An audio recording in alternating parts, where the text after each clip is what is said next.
This happened to me last time I tried to record The Legend of Motunui Alpha. I would forget how exactly you would do Onua's boss and how you would actually get to the end state.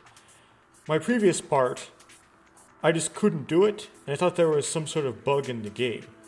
But now I've gone back, and I've watched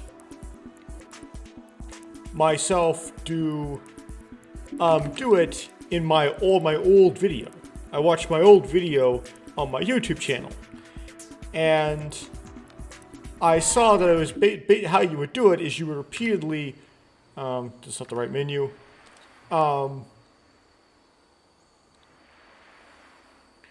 repeatedly use the earthquake glyph followed by the energy ball.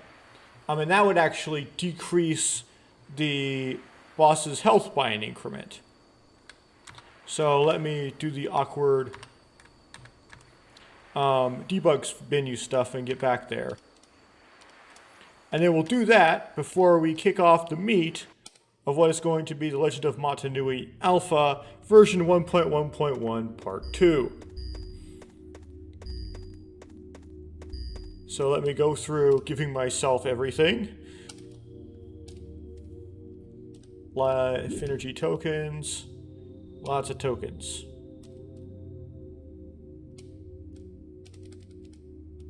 Oh. Cool. There should be enough tokens.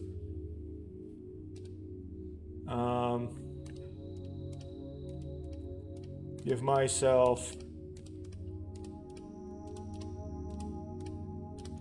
all of the elemental powers.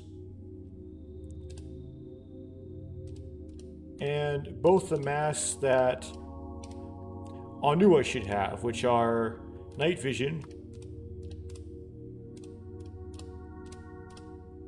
Oh, there's actually concealment. That's right. It reminded me. Whoops. So night vision. Concealment's optional, but I'm just doing that just in case. And oh, it's just, yeah, sorry it's taking so long. Yeah, last we would need, actually that's it. Okay, then I'm going to check something, which is going to make the video freeze. So it'll freeze. And then we go in and we do the boss.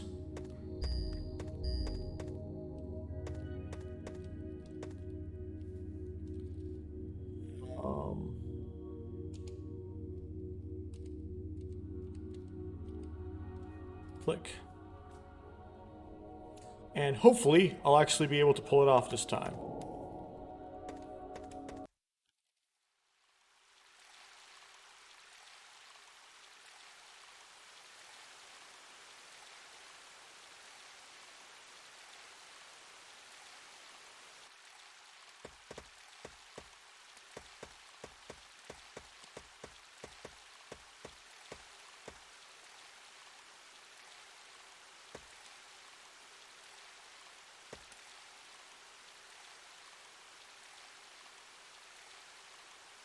Sweet.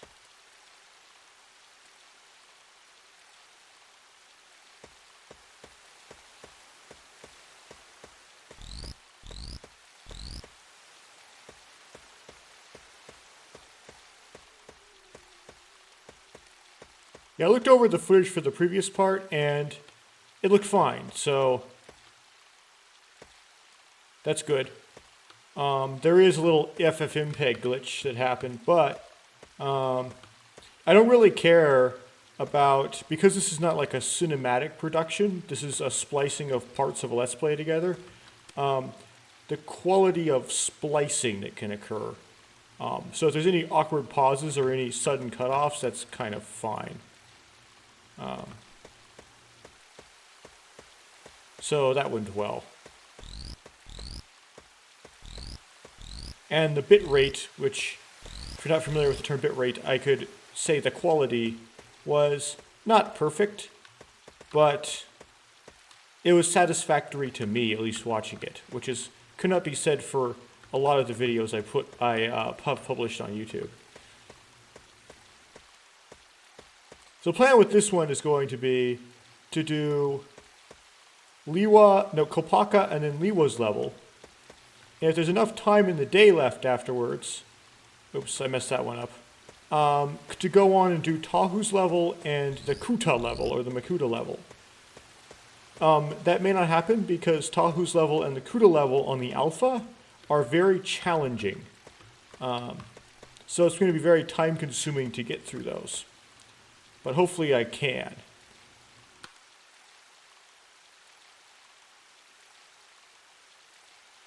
Okay, that's 3. Might have to go through 8, so it might take a while. Yeah, I just always forget how to do this boss. I have a lot of footage in the previous part of me like trying to do this boss and failing because I don't remember how to do it. Or I think I do, but then I really don't.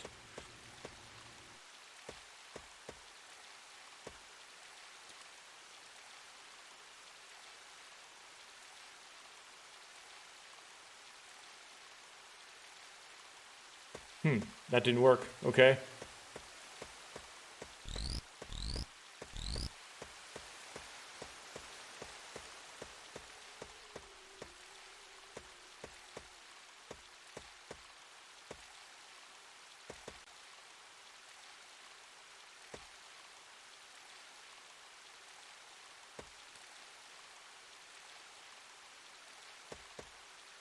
Huh.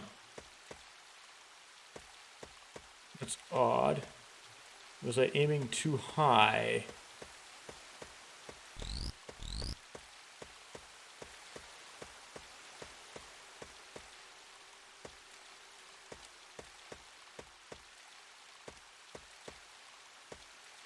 Oops.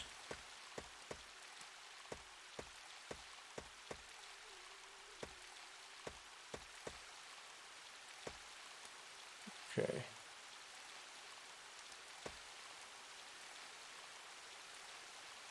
Good.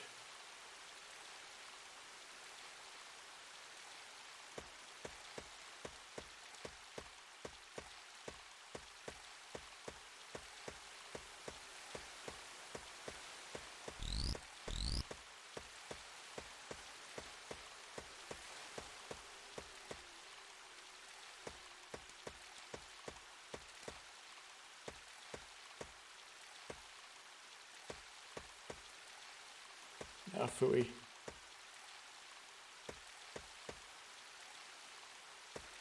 Oh.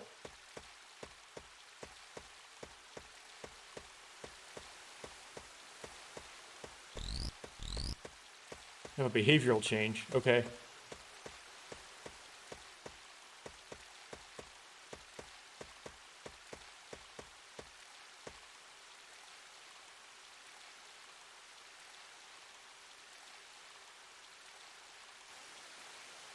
And there we go. So we knew it has no dialogue. And I believe the Makoki stone can be taken. So let's go take it. You found a Makoki stone. And let's run off the end and cause a crash. Or let's not. Just trust me, it will crash. Okay. Let's quit out of this. It crashed anyway. Sweet. Okay, let's pull the process.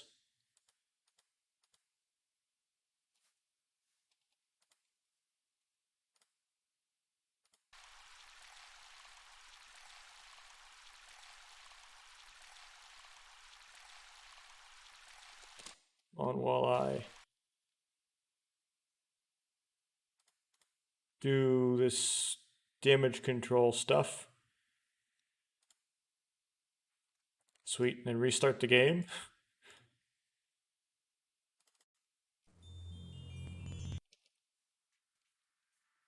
Make sure the game is being recorded.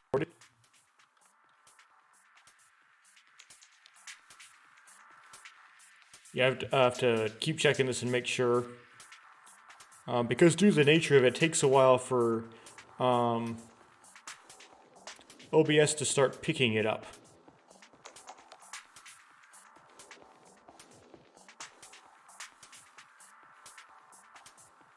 On. Okay, here we're going. So on to Kopaka's level.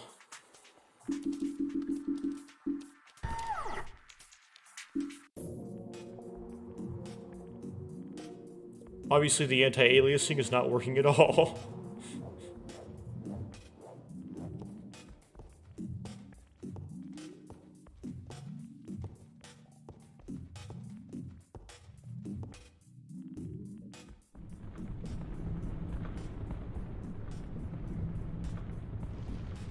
Yeah, I forgot if this actually occurred in a comic. I know for certain it occurred in Sei Hapka's The Tale of the Toa, which came out in 2002. Or 2003, actually. It might have been copied out of the comic.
Again, if you pay attention to Nabua's dialogue at the beginning, you'll notice that sometimes in that Matoran gibberish, that and things like that, it will actually, you can make out certain Matoran words, like he'll say Toa, or he'll say that some proper names like Winua and Onua, amidst that gibberish when the phrase he's saying includes those words. But if you listen to that Toa gibberish, it doesn't do that. For example, you can't make out the word Kanohi when Pohatu is referring to masks.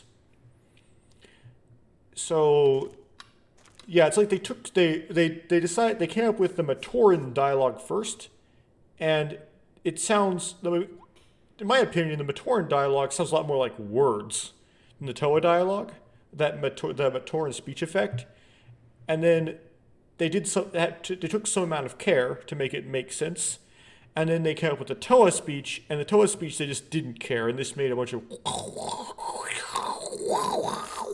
noises. Doesn't really even sound like words, and you can't make out any Matoran words inside of it. Anyway, let's go through. This is like the most stressful part of the beta. I said beta, even though I'm playing the alpha, because it's not as bad in the alpha. These jumps are murderous in the beta. Shouldn't be too bad right now, though, because I have the alpha jump mechanics.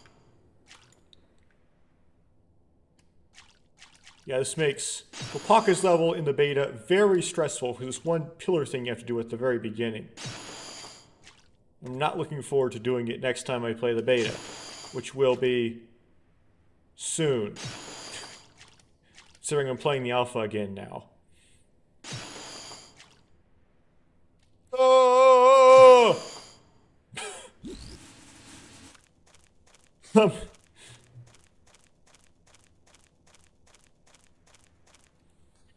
So I assigned myself somewhat with thinking about the problem of why do humans or why do people like fictional stories? And the reason why I assigned myself that is because, well, I'm going to be talking about games I'm playing. And, you know, it's really no fun to watch somebody play a game if they don't talk about the game. Because part of the reason why you would watch a Let's Play is because you want to know what the person playing the game thinks about it. Otherwise, you would just play it yourself, or if you've already played it yourself, you wouldn't even bother watching somebody else play it, right?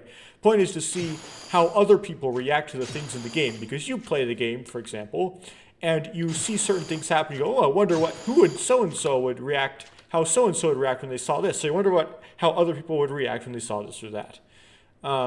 And so I like to talk about the games I'm playing and also talk about whether I liked them or didn't like them.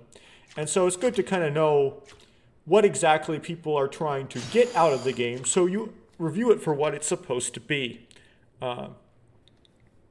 This is not a very good example, but it's what I first thought of, so I'm going to say it anyway, but it's not really the best analogy. So my grandparents decided to gift my parents a subscription to a magazine called Consumer Reports, which is just this publication. It's a paid publication put out by this political activist group called the Consumers Union. I don't know actually which came first, the Consumers Union or Consumer Reports, which have this very narrow-minded political agenda that involves regulating things in order to protect the consumer from quote-unquote bad products, as I would say. And they're sort of imbalanced. But and this Consumer Reports magazine often is very famous for reviewing cars. Although they're not a car reviewing organization, they are any and everything reviewing organization. They just so happen to also spend a lot of money on cars.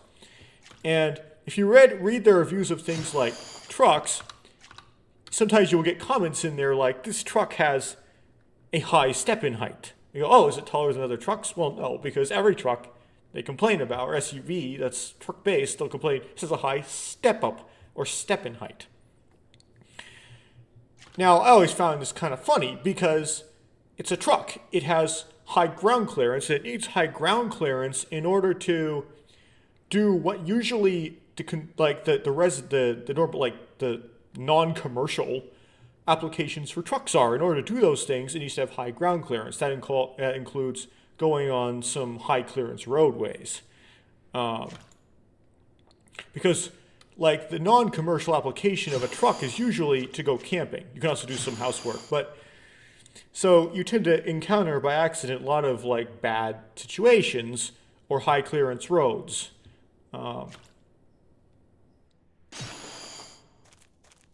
And it can't have high clearance if it doesn't have a high step-in height, because whatever you have to step on would hurt your clearance. And actually, if that happens, they will complain about that too. And it kind of brings up the idea of you want to review things for what they are, right? If you're reviewing cars, right, you don't want to compare your trucks to other to Priuses, right? Because if you're in the market for a car, you've probably already decided what class of vehicle you're going to buy already. You're not going to go read Consumer Reports to try to get them to just talk you out of buying a truck and try to talk you into buying a car. My implication here is that you can kind of tell that Consumer Reports didn't really like trucks on principle. I'm just going back here to get these tokens because for some reason they spawn you actually like part way into the map. It's kind of strange.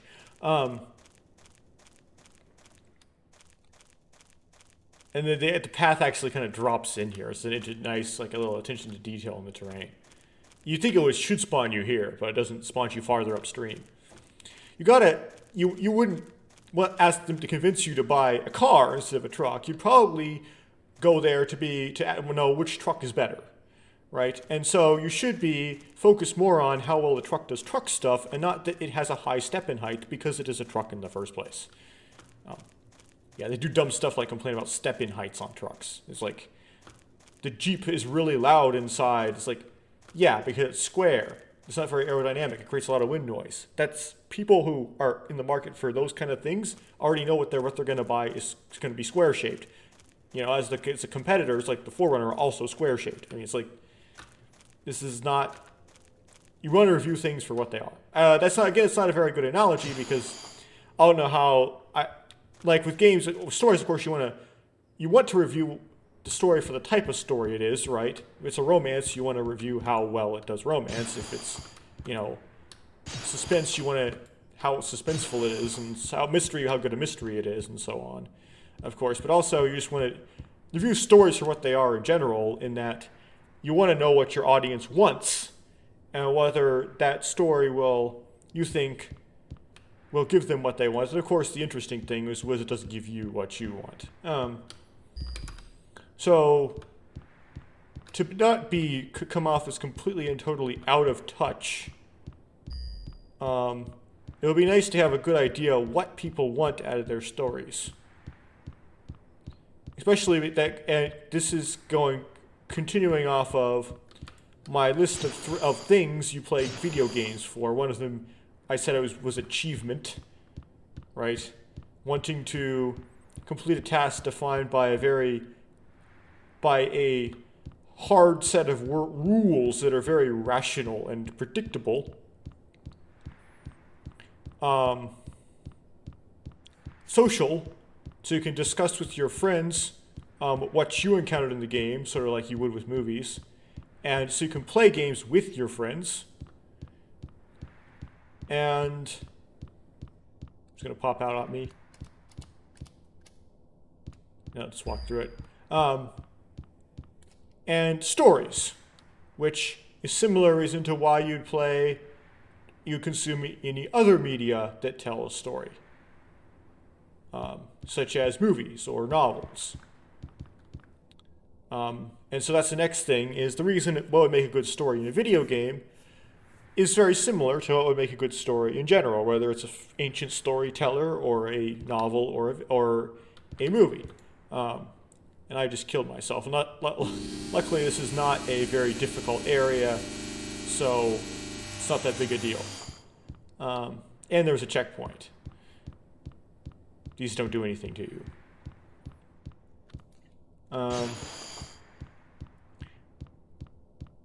Unfortunately, I'm not very good at thinking through these things. And it doesn't appear like anybody else really is either. But I sort of listed a few kind of like little topics that I can flesh out later. And maybe I'm somewhat on the right track. The very first one I come up with was what I called inefficient communication. So stories are used to communicate inefficiently. What does that mean? Well, it's like parables, right? There are illustrations to go alongside what you're trying to tell somebody to try to demonstrate or show how that happens. Here we go. So some examples of this would be, well, a lot of what you would study in school. So, Animal Farm by George Orwell and 1984 by George Orwell, and A Brave New World by Aldous Huxley. Right, A Brave New World is probably the best demonstration of, I don't know, this is supposed to be an elevator or something. It's supposed to go down there, platform down to that lower level. But up there is the element of melting on the platform. And if I remember correctly, there is no possible way to jump long enough to get it.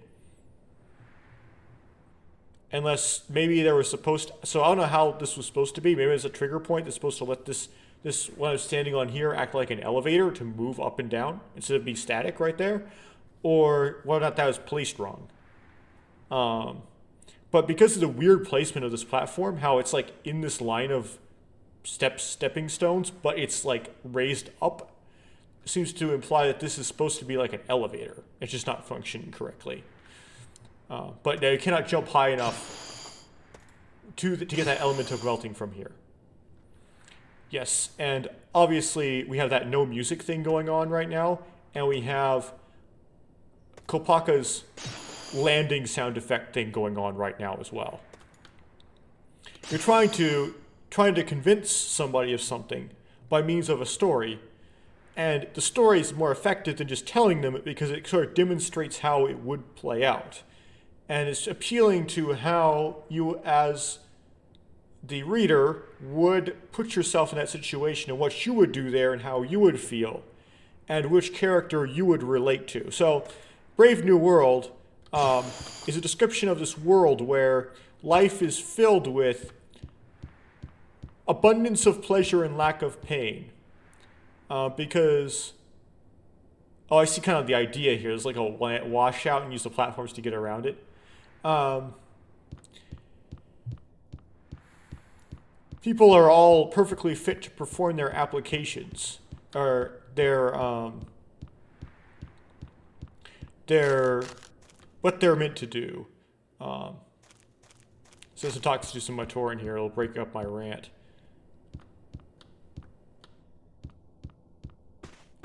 And if they ever feel down, they just take some Soma. It's this perfect drug that always makes you feel perfect.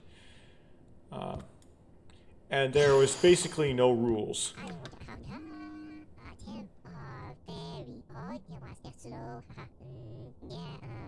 Kopaka is a very skilled ice skater and a master thrower of discs.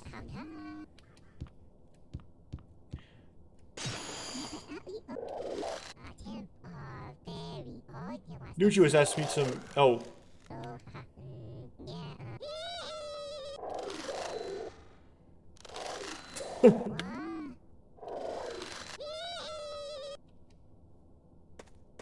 And he can't get to it, so he says he'll help, and he can't.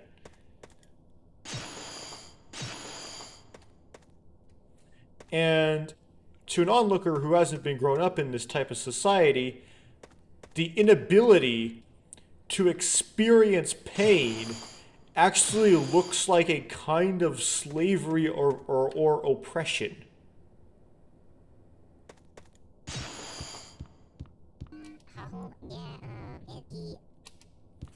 And so you can sort of tell that youth, it sort of convinces you, by your own reaction to this story, that you do not actually think that the main goal of what you have to, what you're trying to do in your life, is to maximize your pleasure and minimize your pain.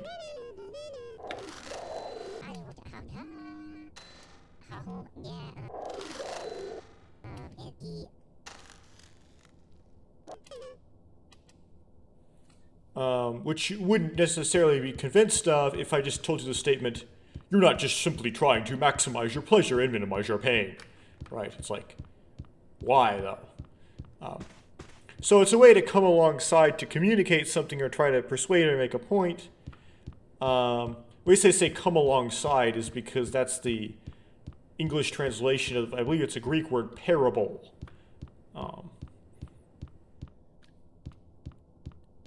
So I could say inefficient communication because it's inefficient. It would be much quicker if you just said your point as opposed to write a whole story to try to make your point.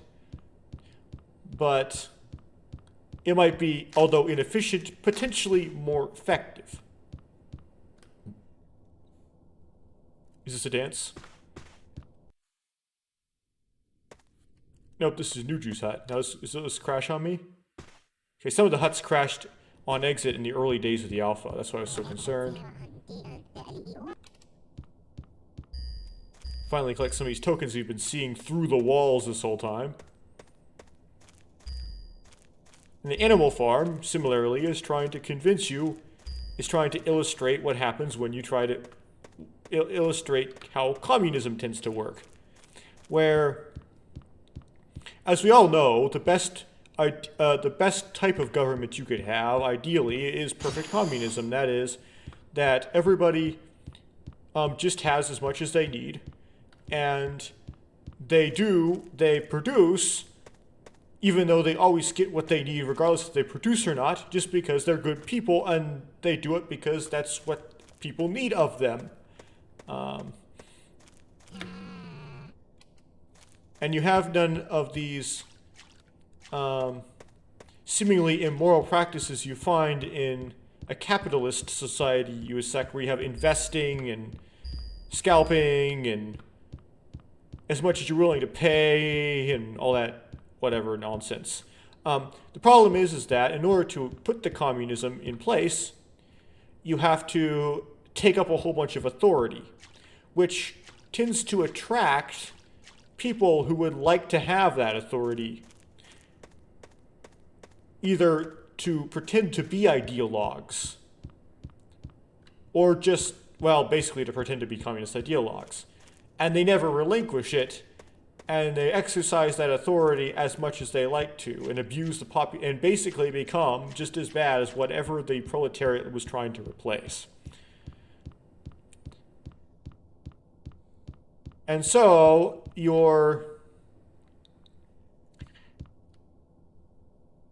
And so your desire to enforce that everything is fair, so to speak, has to be balanced with the realization that, with the reality that if you create a government that has too much investing of power, then that will attract into those positions people who will want to exercise it that desire it and want to exercise it.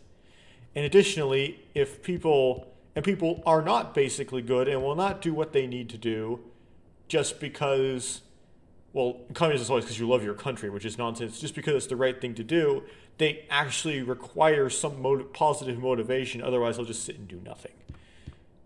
Except that wasn't really illustrating Animal Farm, but...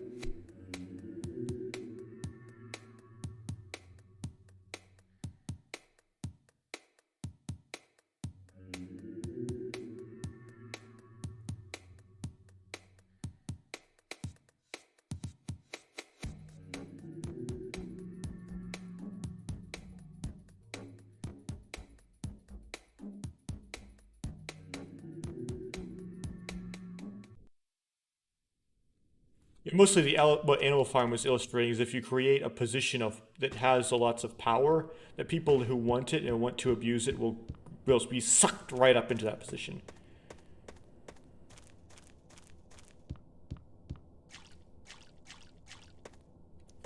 There's nothing over here. So that's the first reason to tell a story. Of course, it's just the parable, right? It's just to teach a lesson.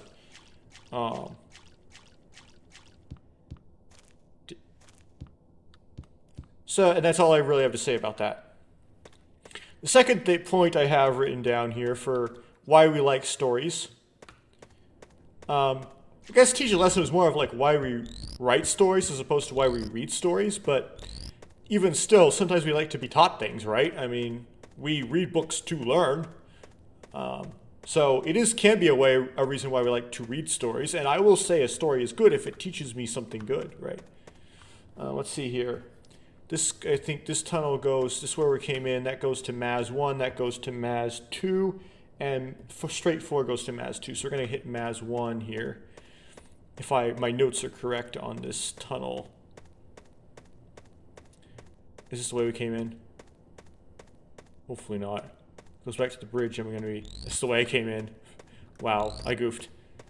It's what I say, empathy. So why would you want to read a sad story? Well, you would do it because you want to read something from an author who's demonstrating they understand what it means to be sad. Right? You might want to read a sad story because something is going on in your life right now that's pretty sad. And you just want to... Oh, I'm getting health hits from this. I'm also getting turned around, probably. Okay.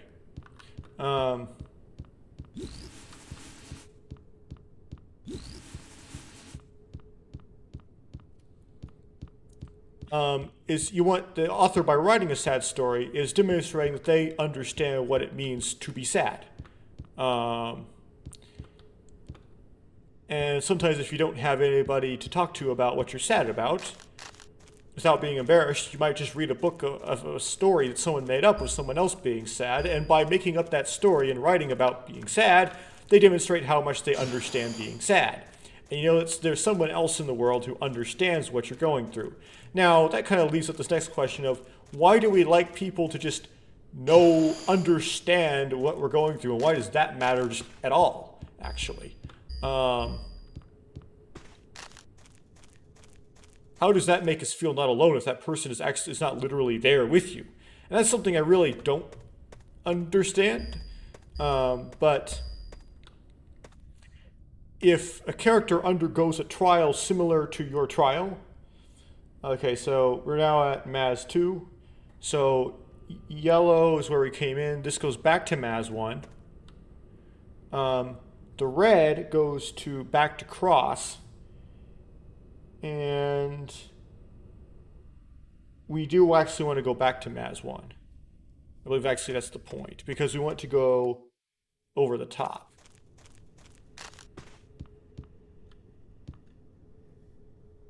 But that's not it. So Yeah, we don't. We want it. So the doors, the early days of the alpha, the doors in this Maz part. I'm calling it Maz because, whoops, if you go to the debug menu, you see this one's called Maz 2. It appears they're not like crashing when you go through these doors like it used to be, but they are not mapped. They're mapped kind of funny, so they won't go. If you turn around, you won't necessarily come in the same door as you went out. You might go back to the same room, but it won't come in the right door. And how I guess I would, a more succinct way to say this is that the starting positions are not set up. So there's only one starting position being used per Maz, or per room. Or they always have the same start, regardless of where you went in from.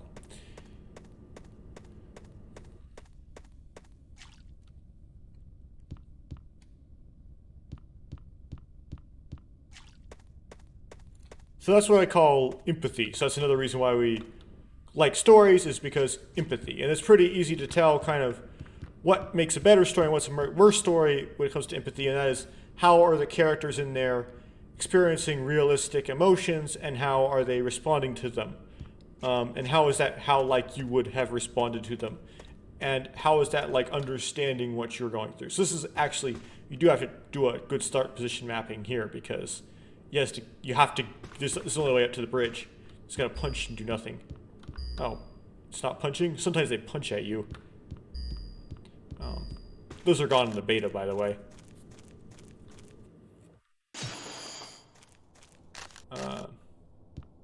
So this is the telekinesis room. The Mask of Telekinesis, though, does not work in the alpha. So we're not going to be able to do this room as intended. But I can try my best. So we push the block, and that allows us to get to the Mask of Telekinesis. Originally, again, previous alpha versions, this cutscene would loop endlessly. It's fixed now, so that's good. Yeah, you would not want to pick up the Mask of Telekinesis. It would have been bad.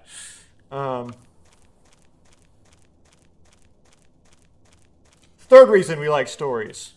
Puzzles, right? We like mysteries because we want to solve the mystery. We want to solve the mystery before the main character. We want to guess what the answer to the mystery is. And as the characters collect more clues, we want to guess along with them and try to see if we can guess the answers to the mysteries as long in time as possible, or as least far into the story as possible, as soon as possible before the characters figure it out.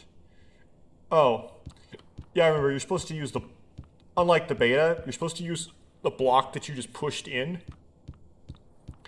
as your object of telekinesis.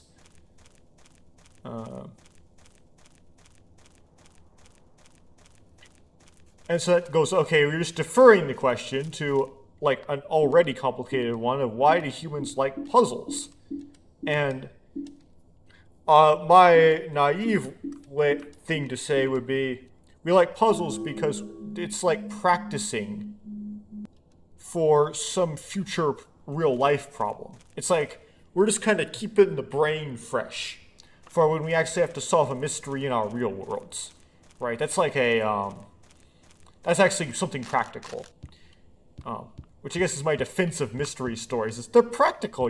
I'm exercising my brain, which is not actually a muscle, but it's kind of like that, where if you're not used to solving certain kinds of problems, or haven't solved those kinds of problems for very long, you might kind of get out of practice on them. Now, how many of us had to solve a murder in real life? Not really, but the way the brain tends to treat life tends to seem like it would need to. That kind of would go on to the fourth point. So challenge and puzzles would be my third one. And then my fourth one is the crazy one, but I'll go to this Kapura conversation first. I am Kapura. Are you? No, I'm not the Makuta. Are you sure? Positive. I am Kopaka. You are far from your village, Kapura. The island has many places to visit. I went to see all of them, but the others do not like to travel. Motunui is very big. You are an accomplished traveler, Kapura. Have you seen other Toa like me? How else would Kopaka know that Kapura was going to ask him if he was the Makuta? The reason why he would know is because Kapura asked all the other Toa the same question, which means Kapura would have seen the other Toa. And because Kopaka communicated to Kapura that he knew that Kapura would say that by his answer, Kopaka already implied to Kapura that he knew that Kapura met other Toa. So if he's asking this just to be nice and make conversation, well, he's doing a bad job because he already gave away that he's lying and actually knows the answer to the question that he's asking. Also, like the first time I played this, I complained that Kopaka probably wouldn't know that because Kopaka is not very social. So it's unlikely for him to pick up on something like Kapura keeps asking all the Toa if they're the Makuta. But Pohatu tends to blab things at him unsolicited, so maybe Pohatu just said, I met this Batoran called Kapura once. He was like, are you the Makuta? I've met Onua, the spirit of earth, the one called Gali who lives near water, and Pohatu, whose heart is one with stone. I've met Pohatu. I don't know about his heart, but his head definitely seems to be filled with stone. Thank you for the information, Kapura. You're welcome.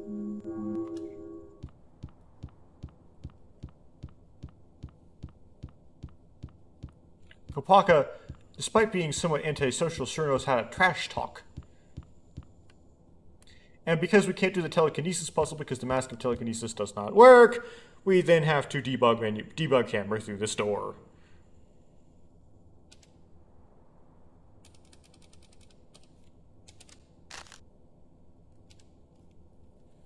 So my fourth point.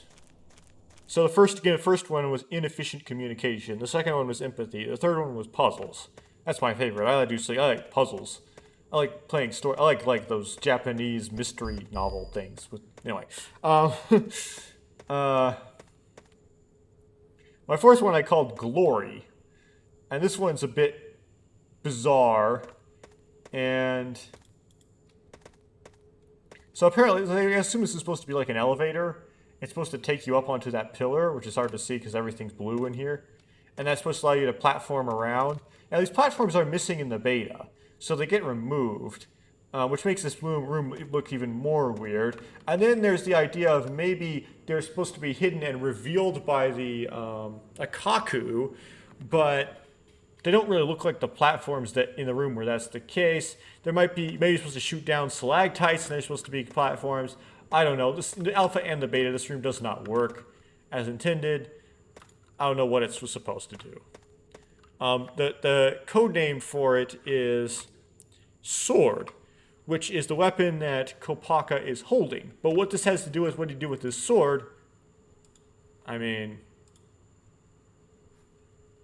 it doesn't work. I haven't seen anybody else make it work. And I ran out of energy, so I can't make that jump.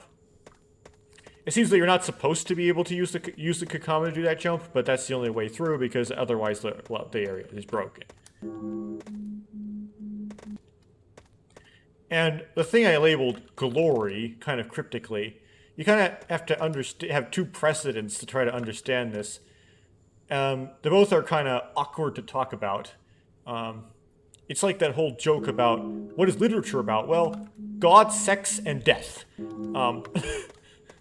So, you could say the fourth point is not glory, it's the God, sex, and death point.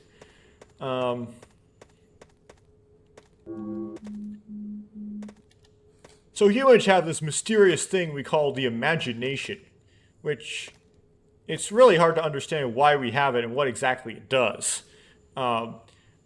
But it's like somehow we can construct things in our head that act in some ways as substitutes for actual factual things happening in our environments and in our worlds. By substitutes, I mean that certain bodily functions will activate, like physical bodily effects will activate in people if they imagine something that are intended to occur if that thing actually happens. And there's also things like placebo effects as well. where you can make yourself feel a certain way. And this is like some biochemical thing, right? You can get to a down to a physical reality on this, I believe, by kind of believing it to be so. And so there are sort of physical ways in which, like, we can imagine whatever that means, or like fantasize or daydream about something, and actually like do some sort of physical manifestation of some sort, almost like it substitutes in for the real thing. Very odd why that is. The second thing is, what do people want? And as far as I understand, what context? Like, what do we want in general? I already talked about Aldous Huxley and how he was trying to say that we don't entirely want to eliminate all pleasure and, maximize pleasure and minimize pain, right? In A Brave New World. And I would actually pull out some Christian theology and say, this is what men want. This is what men want. This is what man wants. Man being just an abbreviation for humans, if you're, I would say, unfamiliar with the gendered language, but I'm pretty sure everybody's very familiar with it, if not anything else. If you have something that's like man or woman, you don't have to, then you just say man as a default abbreviation. Fight me. This doesn't mean anything. It's just how people talk, right? It just makes things simpler.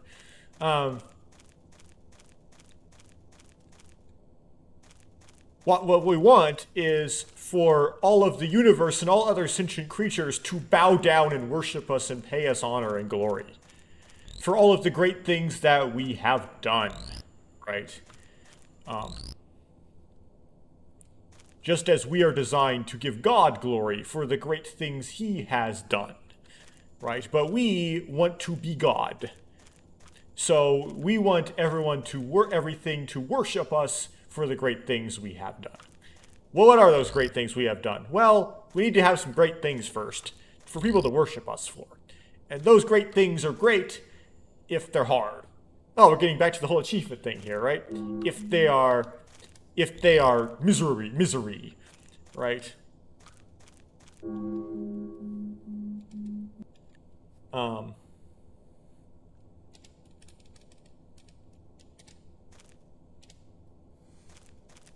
So we don't necessarily want to maximize pleasure and minimize pain, because it takes pain to accomplish something that would then be worthy of glory.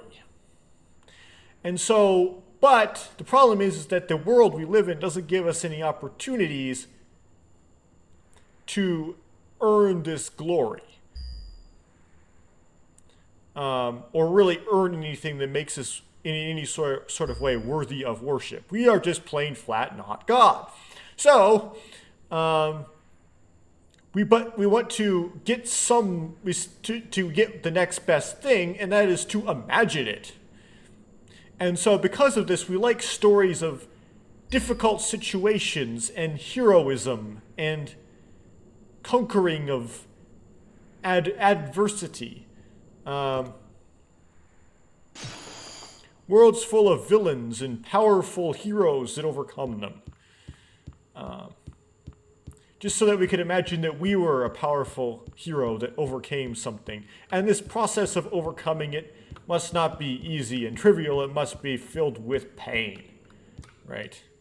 So the story cannot be just like, well, it kind of works if you do this, but it's not ideally like,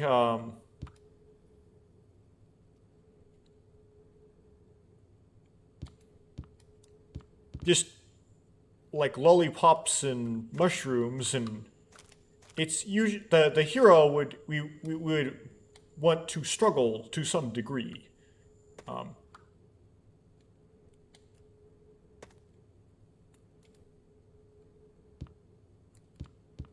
So, and and we tend to like, you know, heroes with something that makes them extra human. Um, Given that sometimes the way that that's done, there's this flaw, and sometimes the way that that's done is of no merit to to the human. Like you could do Spider-Man, where it wasn't Spider-Man was not worthy of being bit by the spider, right? So that's some of the reason why some people like Batman in particular, is because everything he got, he earned. Anyway, this puzzle's broken because it requires the Mask of Telekinesis, and the Mask of Telekinesis does not work, so I'm just going to move. Um, so we want to use our imagination to try to get this thing we want that we can't have. Um, and so that's why we like stories of characters like Odysseus and Achilles and Krishna and so on, is because, well, if we can't be extra extra and the rest of the human race does not admire and worship us, at least we can try to imagine it by reading a story as of someone else having that happen as a template. Um, and this is that door also broken? Yeah, I believe it. Well, let's see if we can hit the right button. Oh yeah, you have to put the Mask of Telekinesis. Okay, to put the telekinesis block on that button. I'll try to put the reticle on it. Can't see my reticle. Okay, that button off in the distance that's right on top of my mask right now. And then that opens that door. But the Mask of Telekinesis doesn't work, so you can't do that. So then we have to go through this door. And that puts a pretty negative spin on the idea of stories.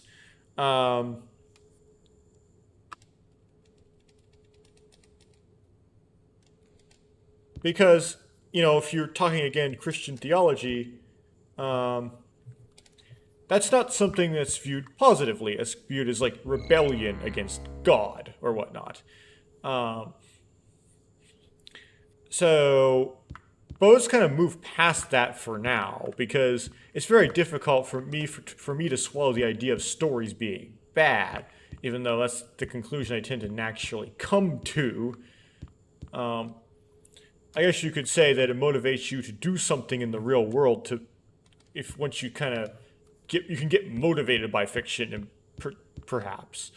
But like how you would write a story that would really appeal to that, and that is you have to have a character that is like a human, right? It's like has flaws, because you, as a human with flaws, then can imitate them and be a hero like the hero. But then they also have to have some sort of evil they need to overcome. That button opens this door. Evil that they have to overcome, and that's a whole big topic, because villains are really complicated. And they need to have a hard time, and they have to suffer, and in the end, the thing they go through earns them some sort of glory on the back end. So this looks like we're into Crossroads again. Okay. And you want to create a situation that we might put some value on being able to survive, or put a situation in which you, as the reader, would like to brainstorm, I guess, how you would respond to that situation and how you would be the hero in place of the placeholder hero that's given there. Right? So the scenario and the setting is very important. And that's all I really got. Yeah.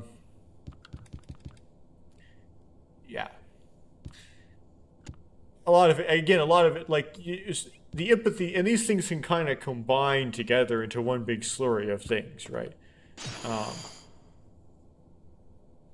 When the main character feels happy, you also feel happy. And when the main character is sad, you're sad with them.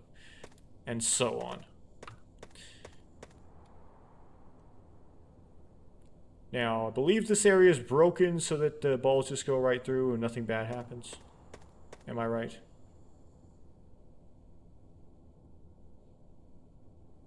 Yeah, okay. So I just wait for it to open. If this were to work correctly in the alpha, it would be very difficult. Whoops, wasting energy there. My pinky is like sitting on the shift key. It would be very difficult to complete because the energy ball has a slow firing rate. In fact, and to make things worse, you don't have an energy ball because we haven't picked up a glyph that gives us it. So this is like completely impossible. So if it wasn't broken, it would be broken. That's pretty much all I have to say on that. We have this hard to explain characteristic where we like to imagine things and how we can somehow kind of feel along with and have come alongside with people that aren't real, because it's kind of like we're coming alongside the author, and we can teach each other such stuff, which is completely like a completely separate motive. That pretty much sums it up.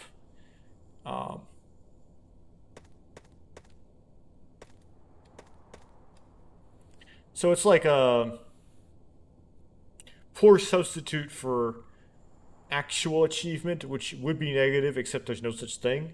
Poor substitute for actual companionship, and a pretty good substitute for teaching.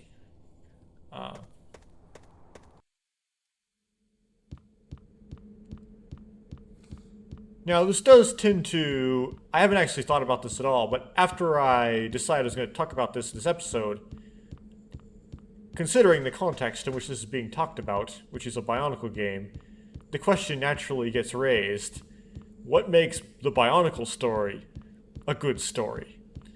What do we like about the BIONICLE story? What good things does it have that other stories don't, that made us keep investing in it? And I always thought it's actually the sets, not the story.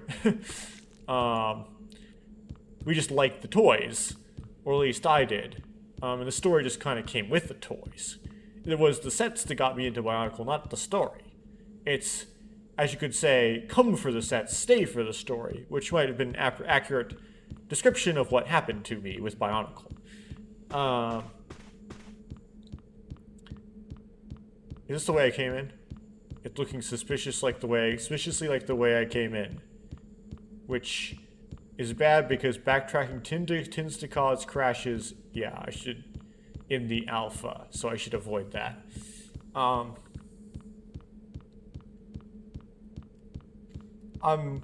mean, this doesn't seem to be a very good puzzle story. It's not really posed like a mystery. Now, it turns out it actually is a mystery. It's the mystery of the Matoran universe, and what exactly is it? But it's not really couched like that at first. That's something that comes as a surprise, except for the few people that did see it coming. I'll admit there are people that saw the Great Spirit, there were plenty of hints, and some people saw the Great Spirit robot reveal coming. So, I'm going to cheat this so hard. Alright, ready to cheat this? We already know because you might have already watched my previous alpha Let's Play. Of course, the asset's not there. And now we got the glyph.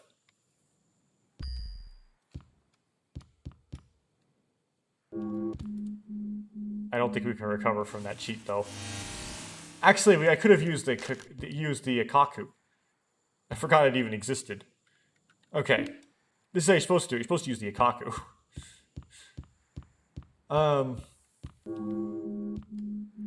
Right, it wasn't really couched like that. It didn't appeal to the audience of mystery stories, right? That wasn't really what it was about. It didn't really teach you a lesson. So it was no Brave New World.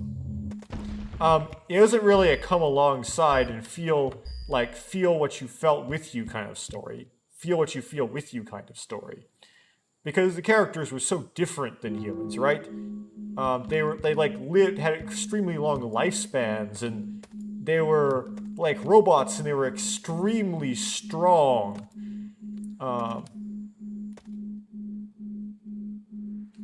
But that's something it would empathize with you really well. And they had incredible power sets, and they could wear masks that gave them more power, and it was really... They lived in an environment that was extremely inherently dangerous all the time. They never slept. There is actually a reference to sleeping in Time Trap, but only in Time Trap. Aside from, if that novel didn't exist, we would just assume that the Bionicle characters didn't even sleep. They never pooped. They never peed. They never did the horizontal tango. I don't know what I'm doing here. Wah.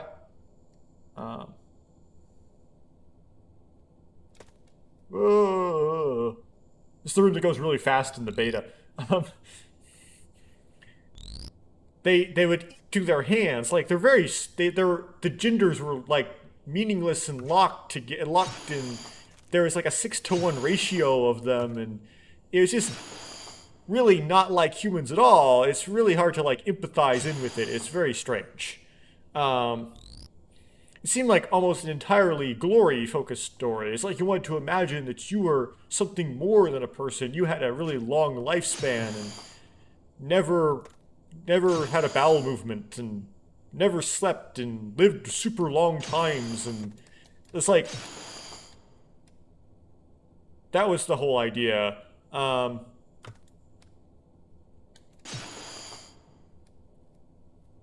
I don't really have a good framework to put this in.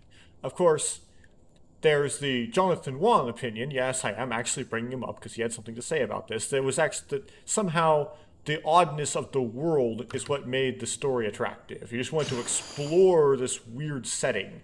It was actually, so its appeal came almost entirely from its setting. Except you have to have somehow the setting appeal to some innate human desire,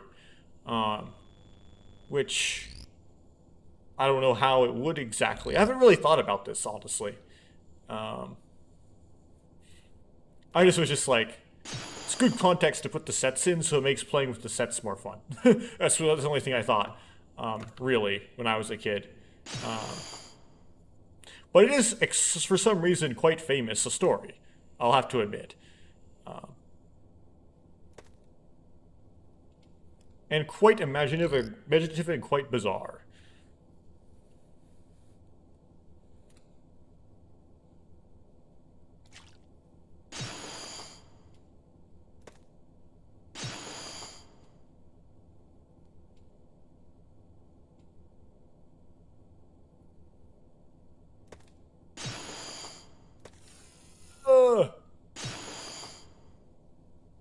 I love this room.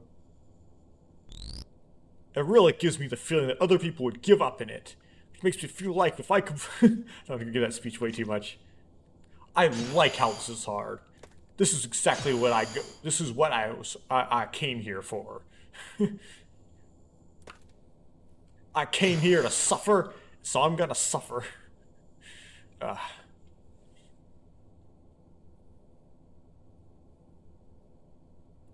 What am I doing? Disorientation!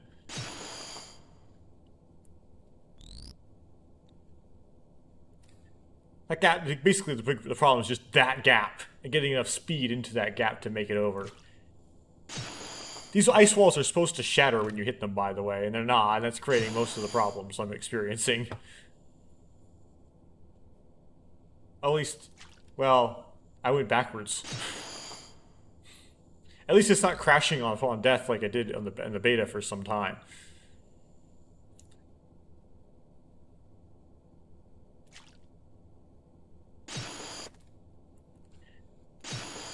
So if I'm done talking about stories, what's left? Well, I was once scolded in a comment by someone who comments a lot on my channel, actually. This really doesn't make any sense to do channel news on something that's pre-recorded months before release. It's not really news anymore at that point. It tends to be what I tend to resort to when I have nothing else to say. I keep dying over and over again, snowboarding down this icy slope. Yeah, going up there will work because that ramp's just too steep. Don't get enough speed, so you have to go down the lower route. But just hope you go down the right angle. Stop. Yay. And I'm not out of the woods yet. There's more hard jumps up ahead. Come on. Jump. Yeah. Okay. Jump. Good so far. I think I'm clear. Oh! Oh!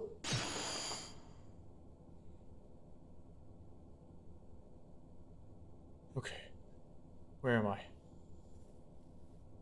What's going on? Is this the right way? No.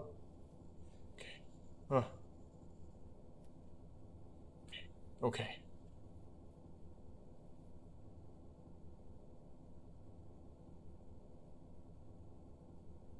Down in the hole.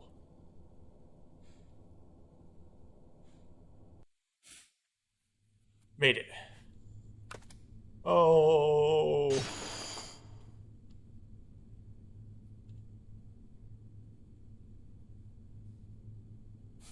I think this is right. What? Oh. Okay, go for the jump. Ja! Over it. Ah!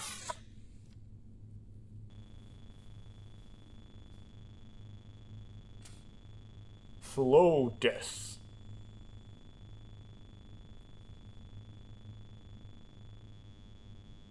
Maybe for a while, like channel news and stuff. Maybe for a while, I'll just play this and like try to beat it. I don't like this though. Just die already. Get dead.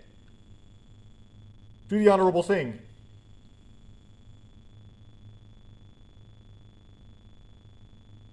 I can force test the debug if I need to. And it crashed. Okay, let's reopen the game.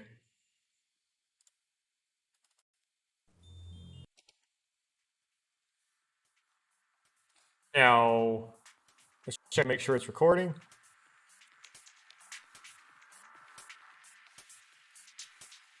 Not yet. Yeah, this old games are finicky. Okay, check again. Basically, I'm flipping back and forth between the game and OBS, trying to see if the game is being presented in the capture screen. Which, I don't know if that actually matters, but I'm doing it just in case it does. That creates some dead time in the recording, or confusing time. Because I presume it's recording music, and it's just recording a black screen with music, is what's going on. Okay. Let's play. Hopefully the load game will allow me to load back into that room. Yeah, it does. Okay.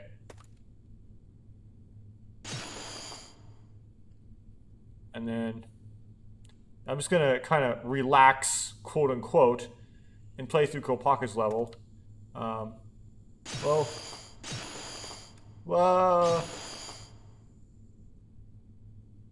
And for a little bit, and then I'll talk again later. My throat recovers.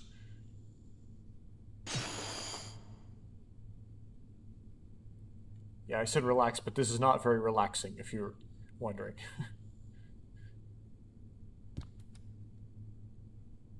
Good. Gap jump. Ah, messed up on the second gap.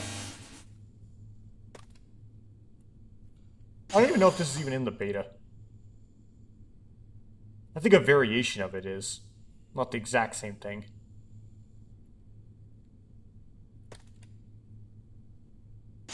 I hit it wrong. It's like, you think this is struggly, just wait till I get to Tahu's level. Then I'll be really in pain. Oh. Mostly because things are broken and don't work right.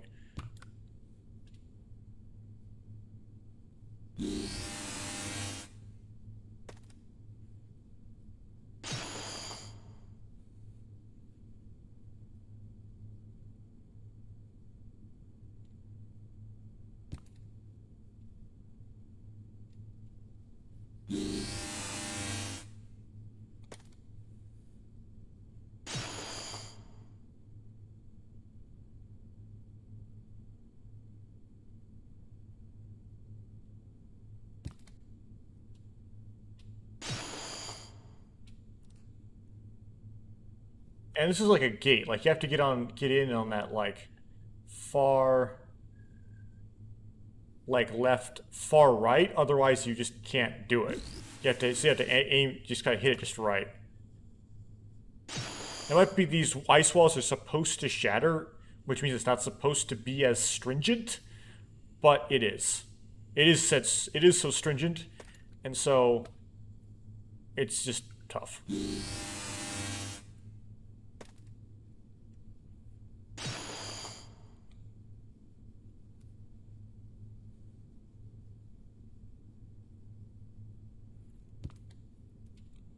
Oh. Why? And to make me debug menus through these things? That's cheating. Ah. Why you do this to me?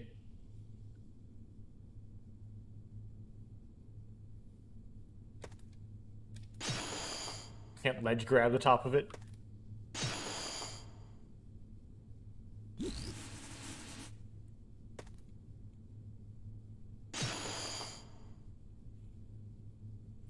Yeah, Kopaka's landing sound is infamous. They get rid of it in the beta.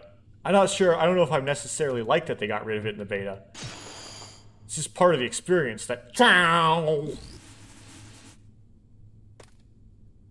But with no background music, it's very jarring.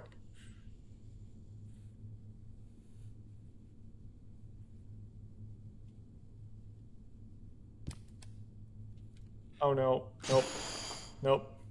Not far right enough. Oh, I can't fit through that gap. I fit through, but fitting through wasn't good enough. There's like another gap right afterwards. I'm using gap for two different things at the same time.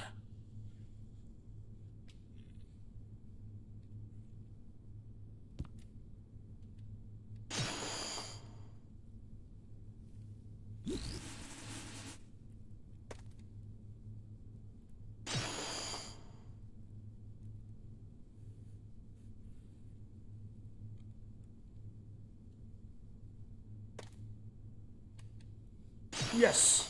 Okay, now. Jump! Oh, I jumped at a funny angle. Ah, Fui. Oh.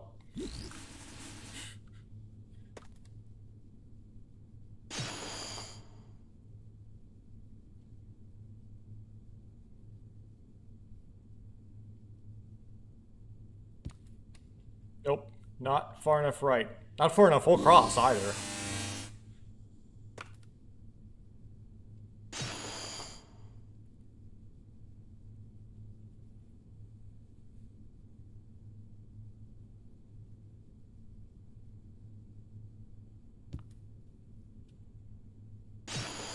Okay, I can fit.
Don't know which gap I fell down there.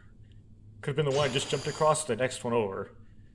Probably the one I just jumped across, because I'm not that good.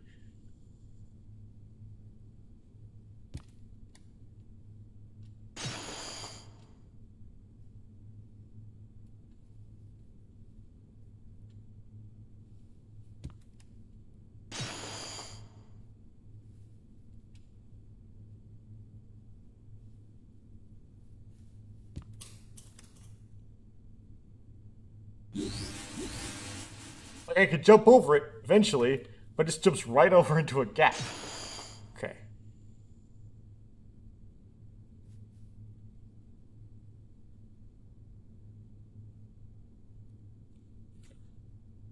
Hard right. Hard right. Not right enough.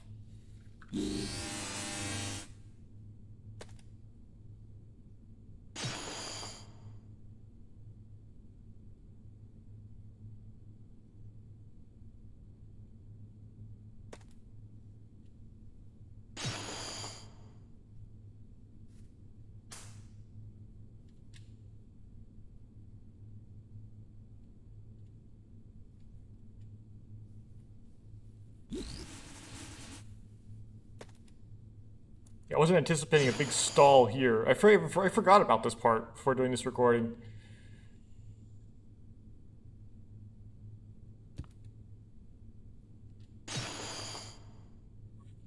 Am I? Well, dead.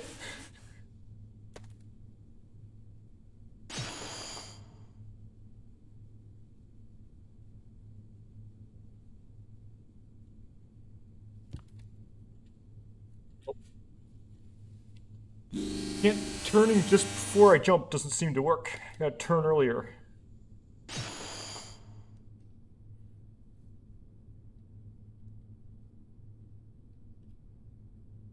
Okay, right. Nope. Didn't go right.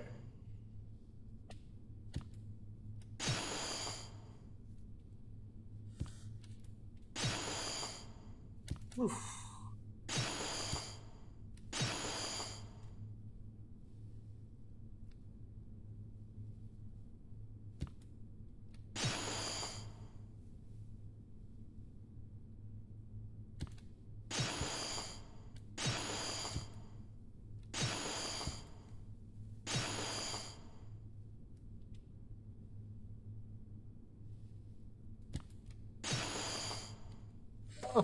Oh!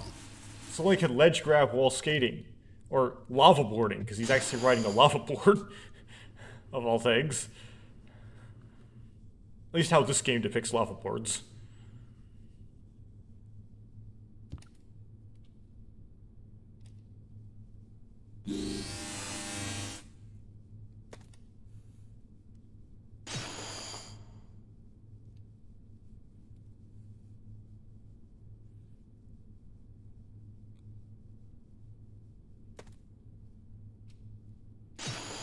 Okay.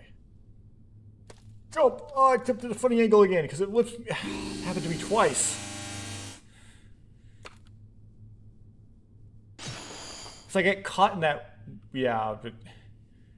Ugh.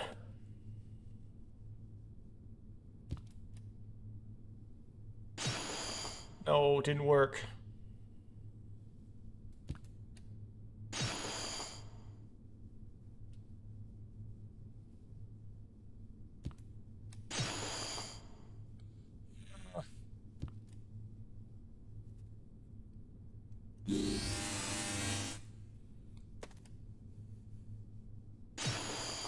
Like half the video timeline is just going to be this one area.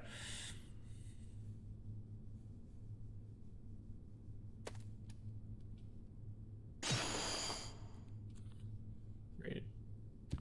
I don't want to get caught up on the berm going in. That causes me problems. Okay. Turn around, but turns around. Turn the other way.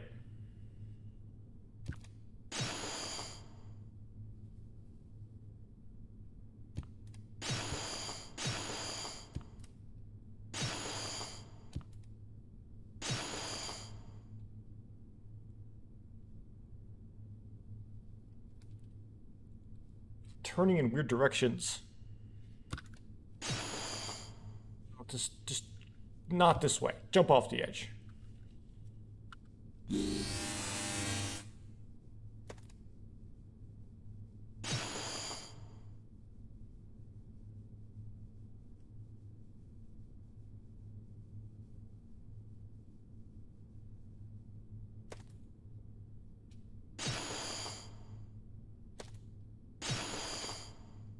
Wait, I made it and then, oh no.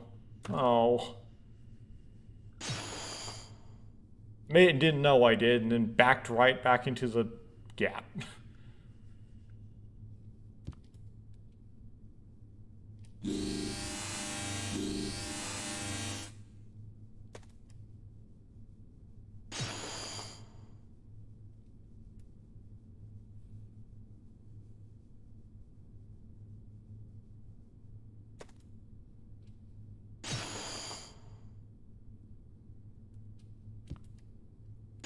Fly up on the berm. Okay, well this is not good, so I'll just wipe out.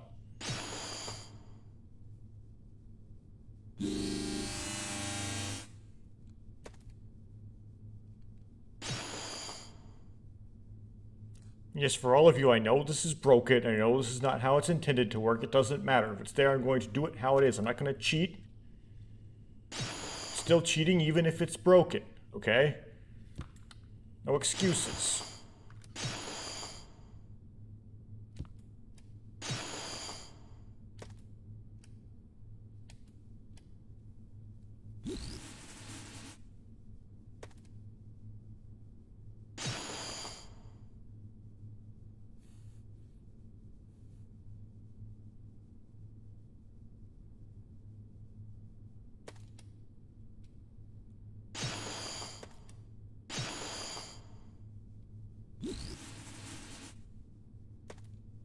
If it can be done without using the debug menu, I will do it without using the debug menu.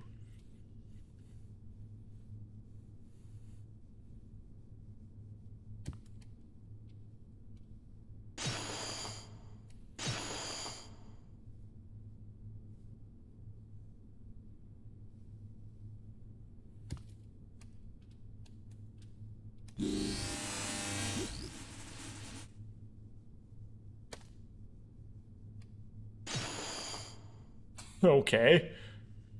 Randomly turn 180. It's not a control input, but whatever.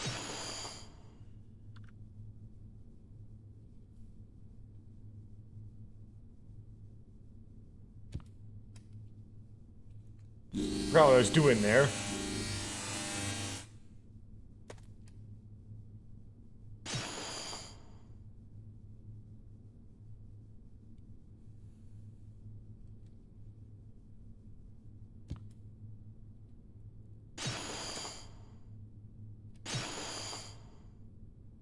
Can I go around the pillar? Is there enough clearance?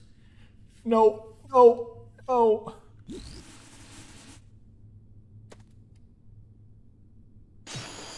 I guess there wasn't enough clearance. Not finding enough controls, one or the other.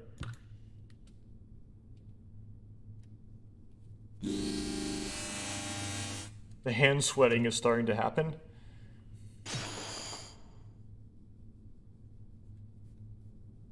Go into the sweaty try-hard mode, literally.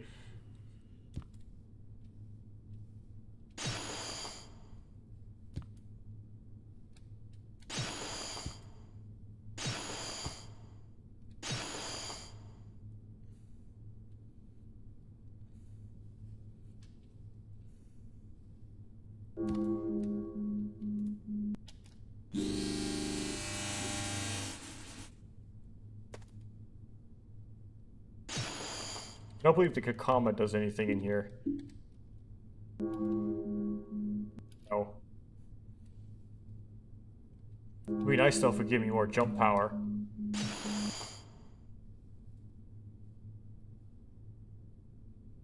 Okay. What am I doing?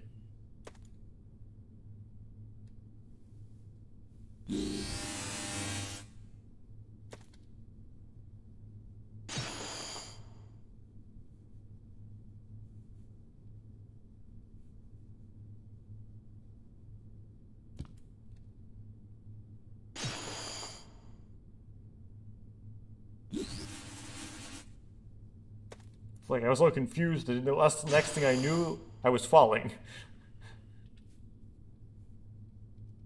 I can imagine getting literal nightmares of this. This is definitely nightmare fuel. Okay.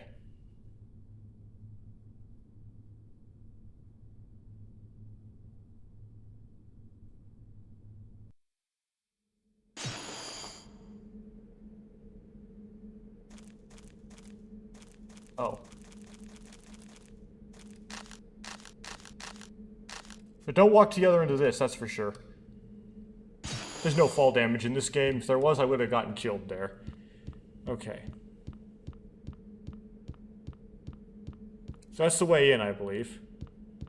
Because you have to walk underneath that hanging bridge there to get in. Then we went in. Then we took a left and we went this way. Now let's go to the next door over.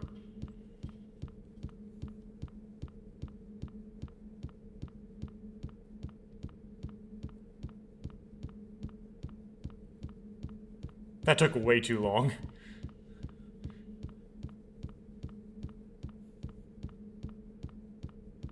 Yeah, that's the boss door. I haven't got all the glyphs yet, so can't go in there yet.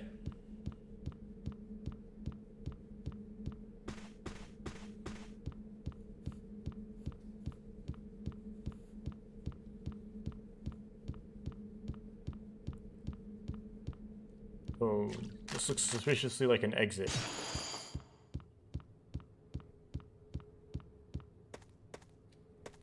It's not. Okay. This is the icy maze. Should I call it that? Whoops. ICMZ. Icy maze. I forgot which door to go in first. There's none over there. I'll just go in the center. I'm just looking for a glyph in here somewhere. I'll just hug right till I find something. Not very creative.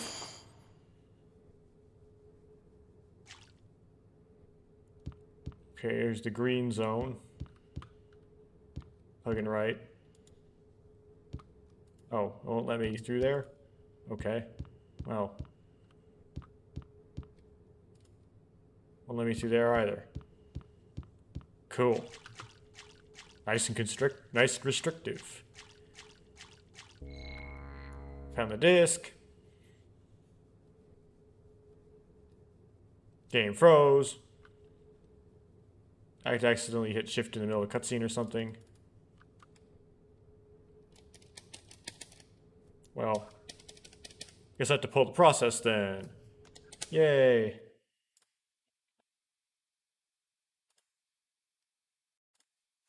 I had to pull the process. Don't accidentally hit shift or control during a pickup cutscene. Okay. I have this new keyboard with linear keys. And it's fine, except that the key touch is light enough that sometimes the weight of my fingers can like sink into the key, causing it to trigger when I don't want it to. Yeah, like it would be nice if it was a little bit stiffer. So I didn't have this sinking into the key problem. Load game.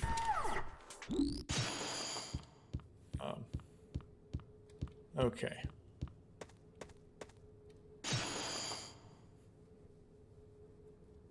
What happened there was probably I hit some sort of key that wasn't supposed to hit.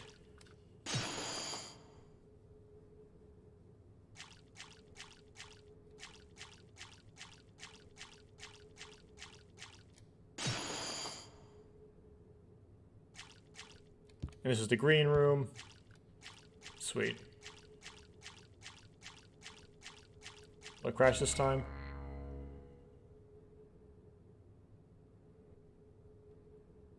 Yeah, it must have been a bad keystroke. Okay.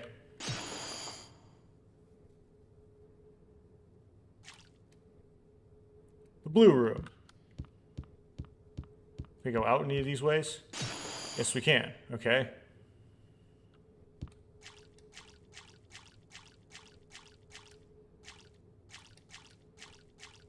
Go through here? Okay, well. Gee.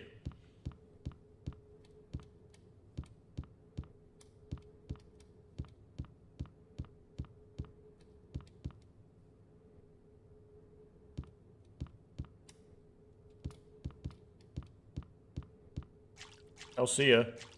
Oh. It's that place.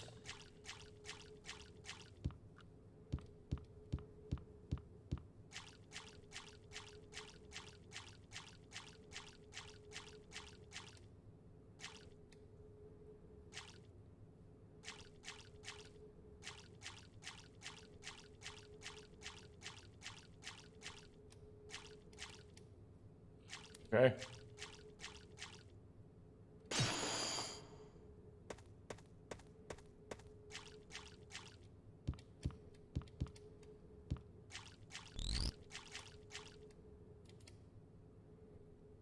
I have to use the Akaku for some of these? I don't think the Akaku doesn't work in the... No, I don't have the Akaku because it doesn't... It broke. Okay.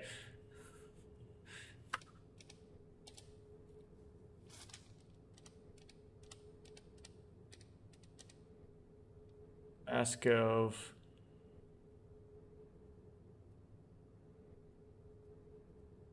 Vision.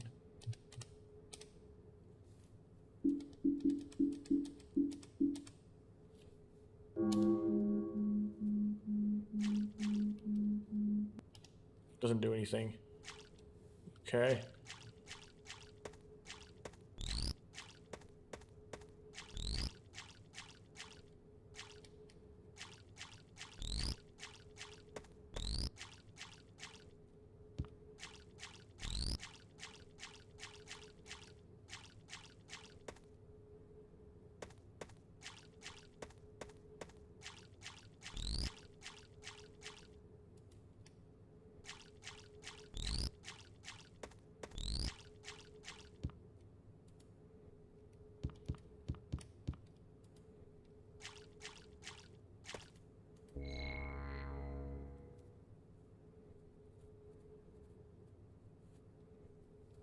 That's great.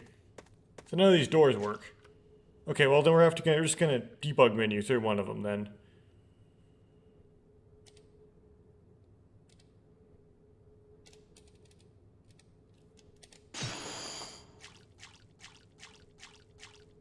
Yeah, we're just gonna debug menu through doors if I can't get, if they don't work otherwise.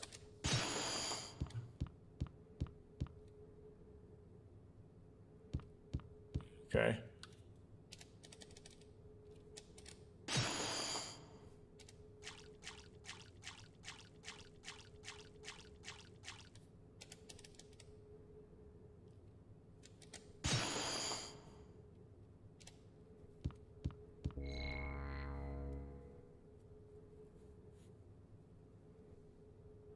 And we found the glyph, and that's all we need. Now we just need to figure out the way out of here.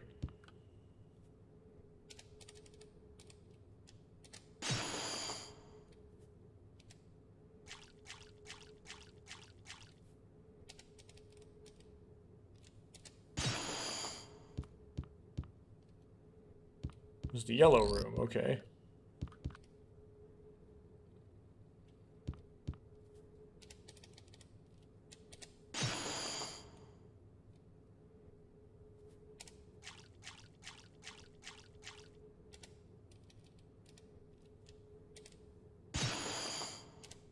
That way didn't work, whatever that was. Let's try this random direction.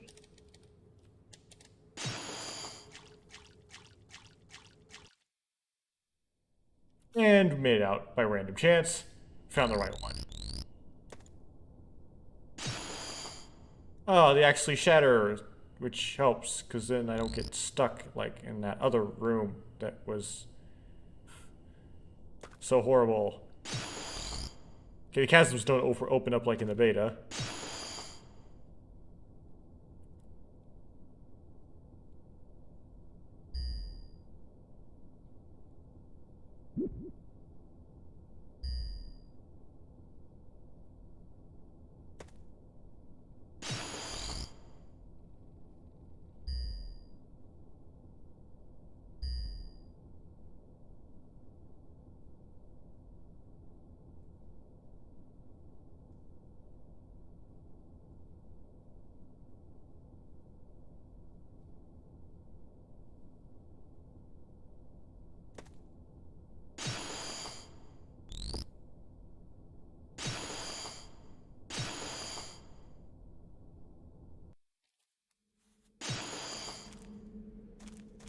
Okay, now we're gonna try to jump off the side of this before we cause a crash. Yay. No!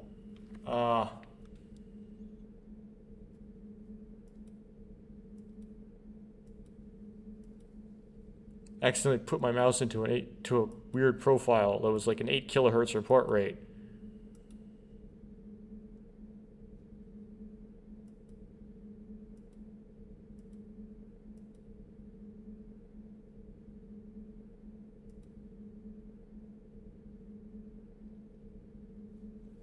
Okay, well that crashed the game. So, gotta kill the game again.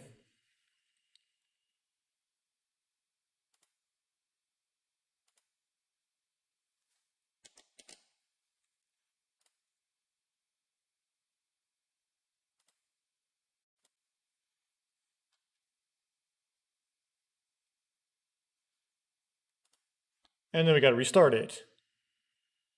So I have my hand over my mouth there.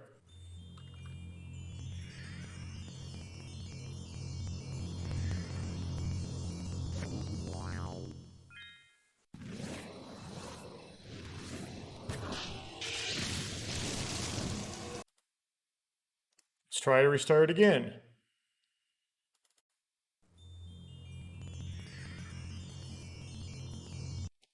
Okay, got it back up. Finally. And it's recording, so good. Let's continue on.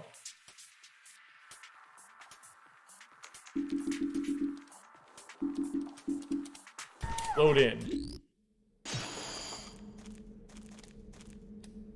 Let's debug menu around this spot that tends to cause a crash.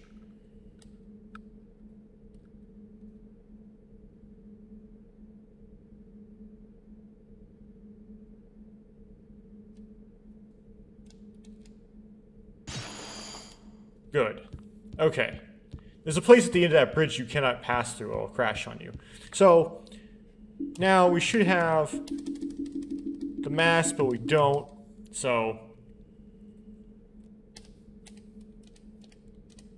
it didn't load them when I hit load game.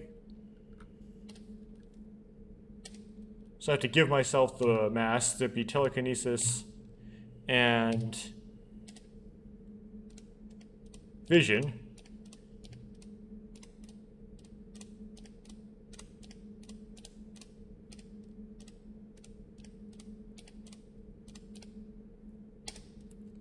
And let's see, do we have the powers? Nope, we don't have any of the glyphs either. So let's do all of Kopaka's powers.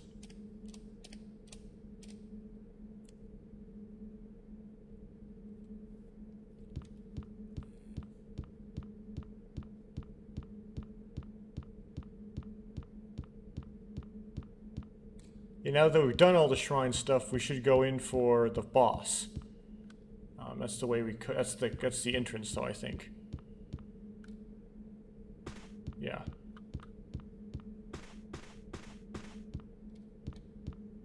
Well, that's actually one of the. That's not what that's the entrance. That's one of the challenges. So let's go to the boss.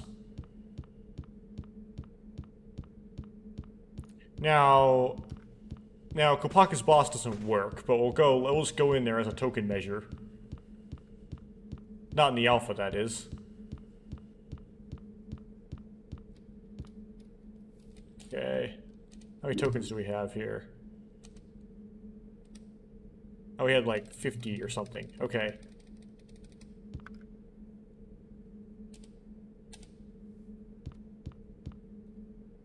So it opens if you have enough tokens.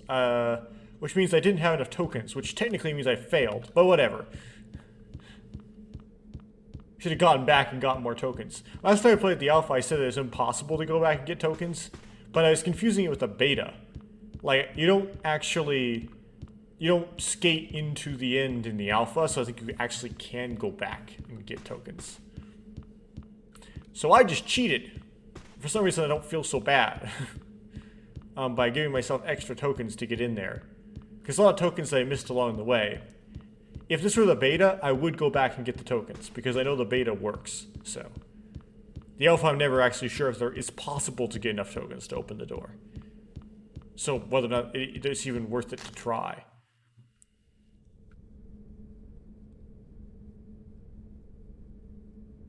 But at least it opens, that's good. That's something that works about it.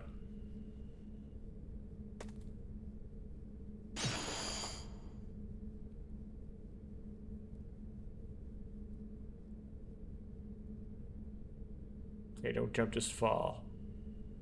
Want to aim right for that tiller. Oh, man.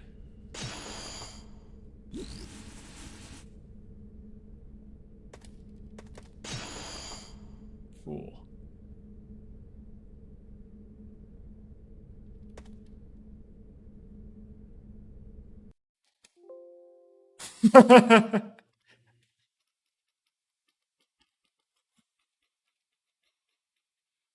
That's the good thing about the boss. That's the fun thing about Kopaka's boss in the alpha. And I crashed the game with my fist. Okay. Let me take the time. Good, let's go on to Lewa's level. Looks like I'm only going to be doing Kopaka and Lewa's levels in this recording. I'm not going to have time for more than that. That's fine. Not the best scenario, but I guess I'm going to have to break this up into more pieces than I thought. The point of BIONICLE Games Review is to have one episode per game, really. So having a 3-episode game is very non-ideal, but I'll just have to live with it. Try to get the beta done in one shot, at least.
I believe that Lewa's voice isn't carried over from the alpha to the beta. It's kind of a shame.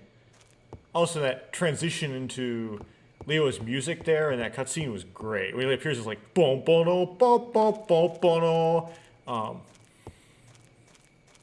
unfortunately, we're not getting the background music happening while playing. Have to wait for the beta for that. Or wait till the beta for that, I guess.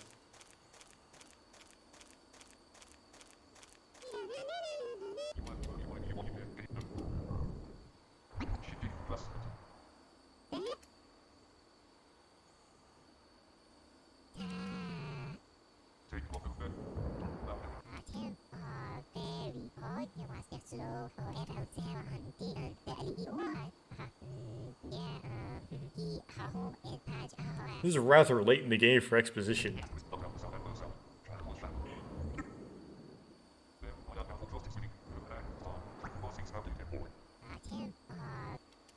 It's like, we don't have the patience for this. Okay.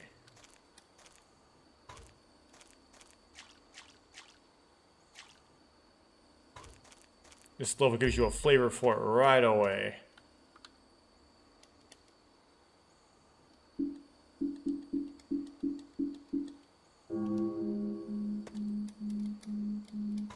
Oh, I missed. I'll try a regular jump next time.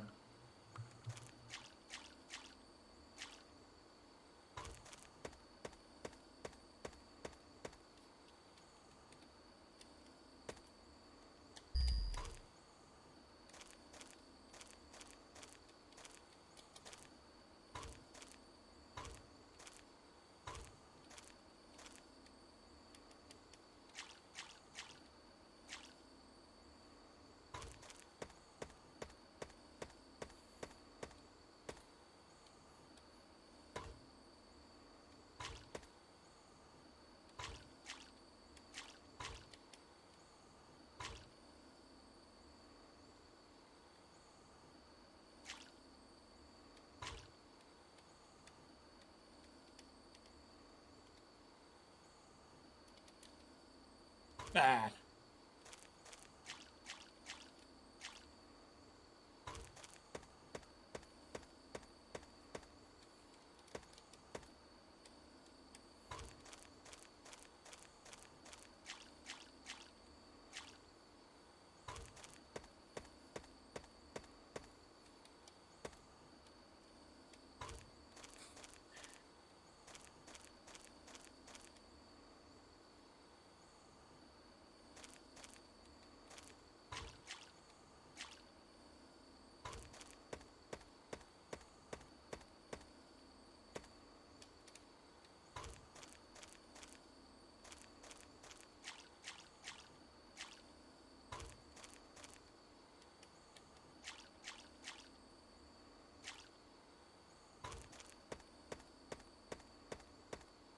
Be careful with the jump here.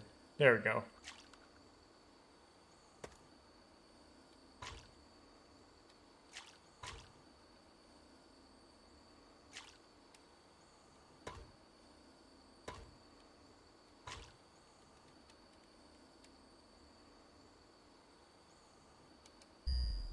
Got it. Okay.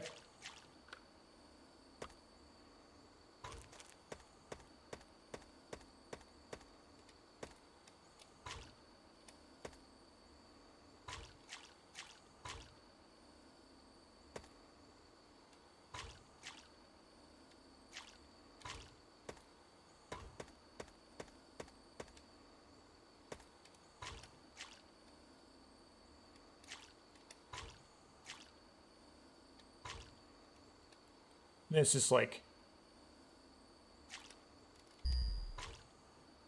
yeah. Fortunately, I think in the beta you can't really time it that, you can't really trajectory it that well, and you end up falling no matter what happens.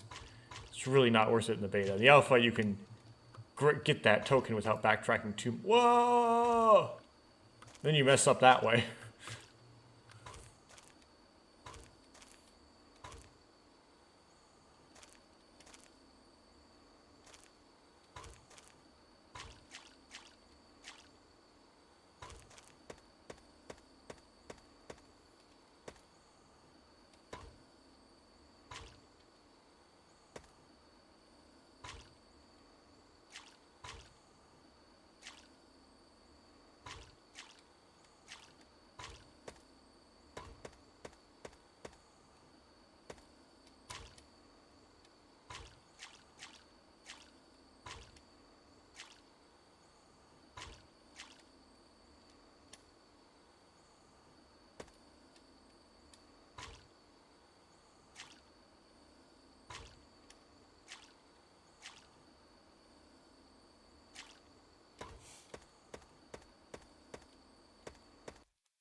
Let's see how crashy these areas get here. I have the Kakama queued up, don't I? Good.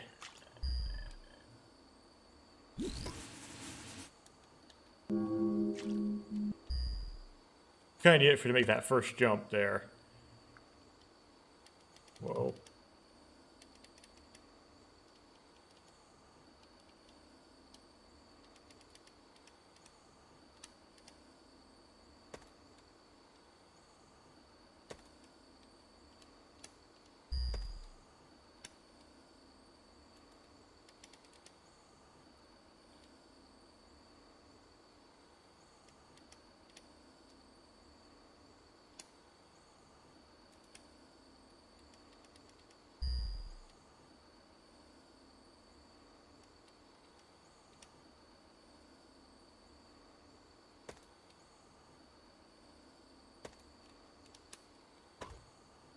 Ooh. Ooh. Okay.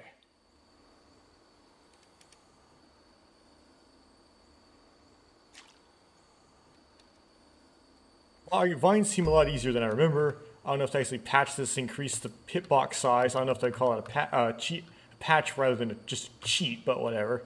I remember these being harder. Maybe they nerfed it. Here.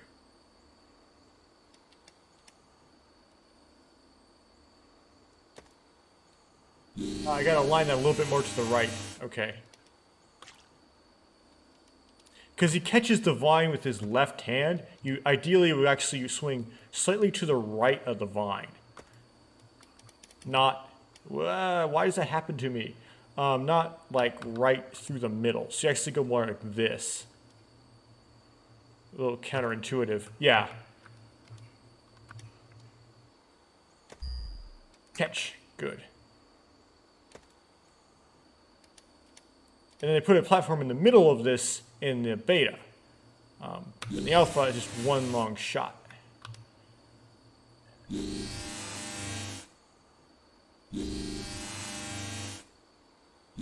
Oh!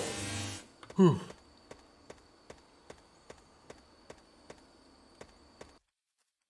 More vines! We're gonna go with the case first, though. Chew up the Ruru. Haven't used you in a while. Get some tokens here.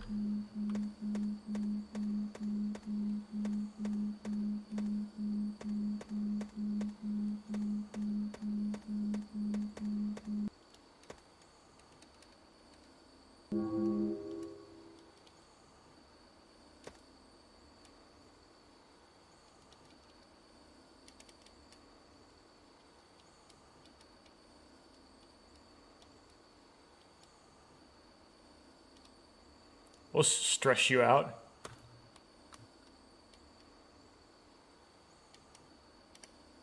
These vines don't swing.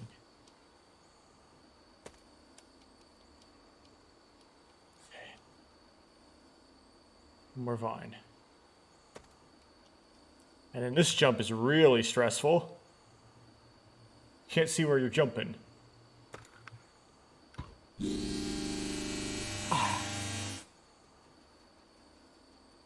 Yeah, way to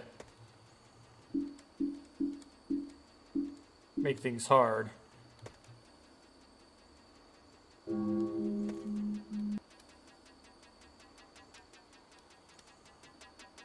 That tapping noise, that is the game.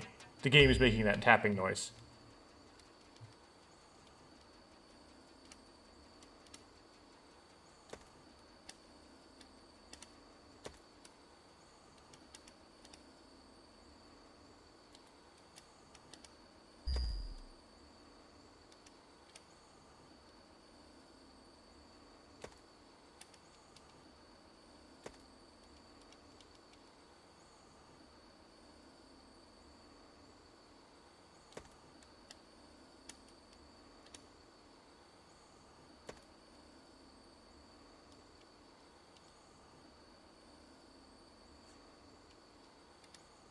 Skip the last vine? Try that. What even, what? What even happened there? Okay. That didn't work out.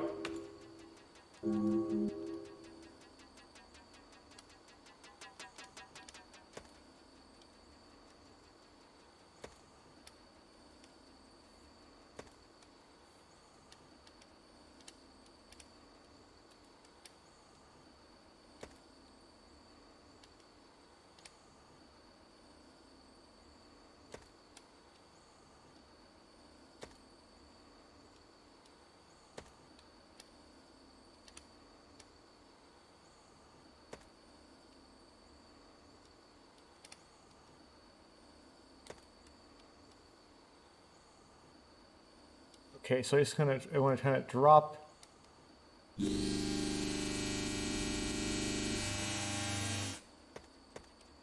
I get obliterated. Yeah, for some reason I always get obliterated there.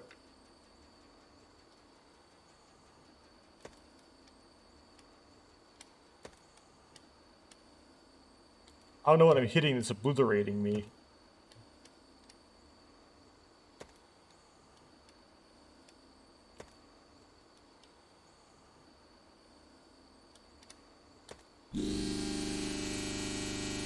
Like it's a really high death hitbox or something.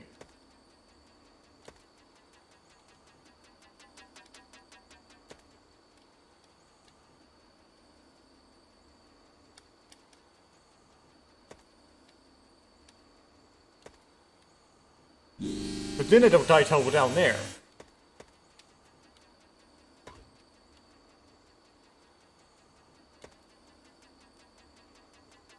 That was a close call.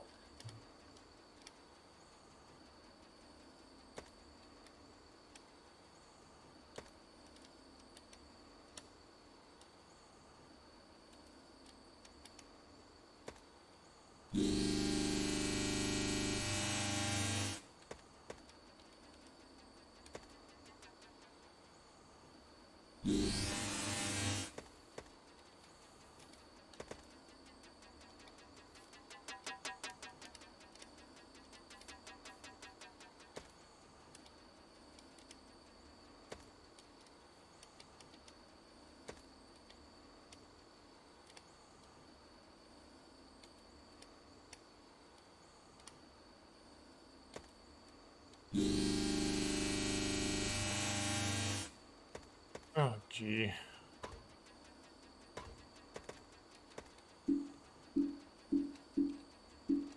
Try this way. Man, I'm tired now.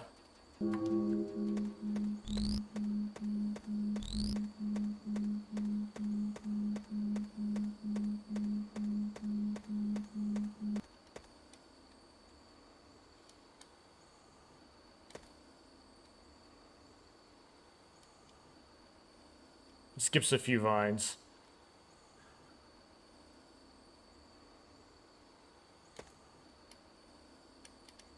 You're the one that keeps getting me there.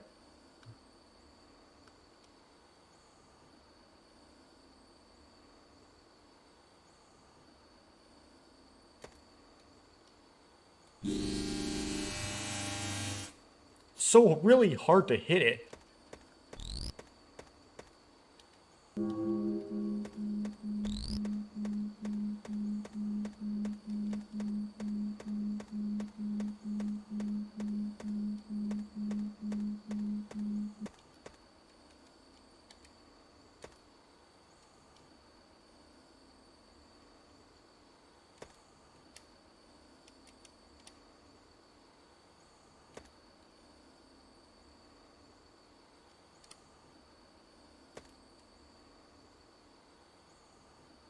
Yeah, I can't see where you're trying to go exactly.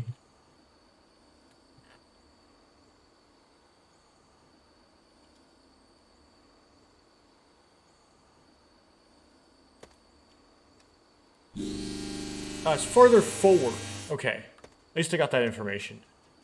So it's longer than I thought.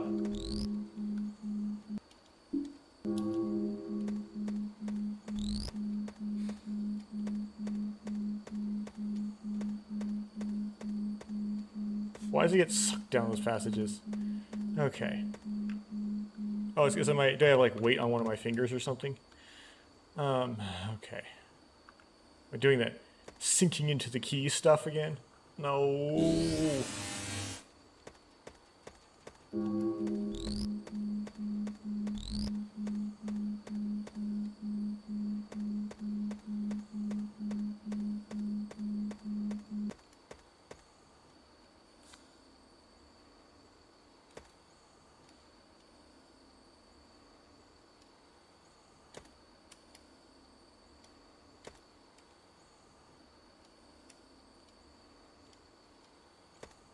I don't want to hit the tree because that will kill me, apparently. But I want to go very far forward. I really want to swing forward, so... Okay, good. Phew.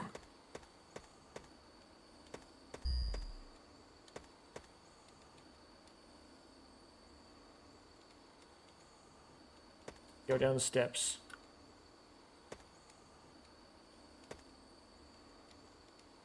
What's going on here? What's up? What are you frozen? What are you doing? Hello? Okay. That scared me. Oh! Finally get to the background music and the village. Lewa's level in the alpha, so it takes a remarkably long time just to get to Likora.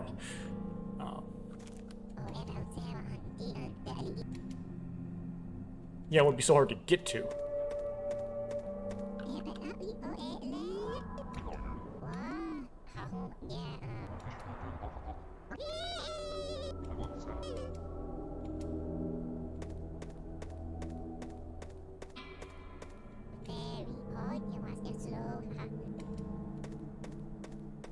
And in the beta, he like actually moves like a monkey.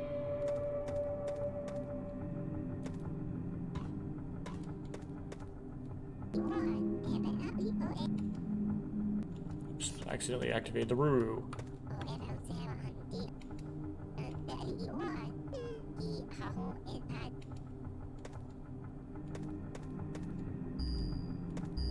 Yeah, Tahu seems to have some sort of mystique for some reason.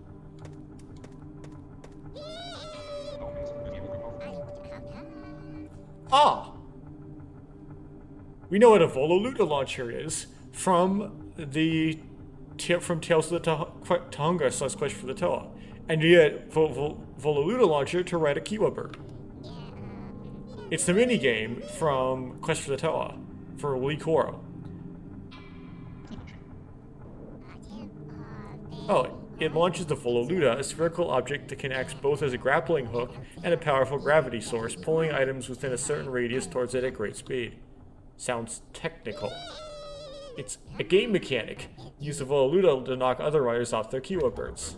I see, even though I am very busy at the moment, I will seek out the item you seek. Okay.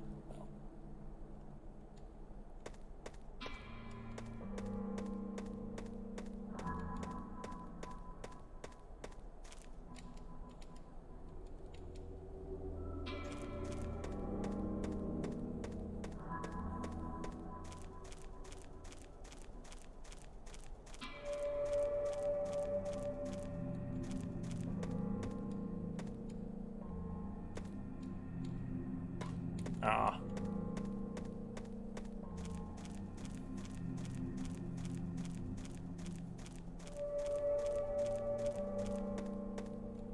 These tokens, I believe, are impossible to get in the beta.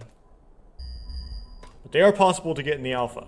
Then they changed the jump mechanics from the alpha to the beta, and the tokens became no longer achievable, essentially. The disc now, I believe, as well. Or we could just get killed in the village.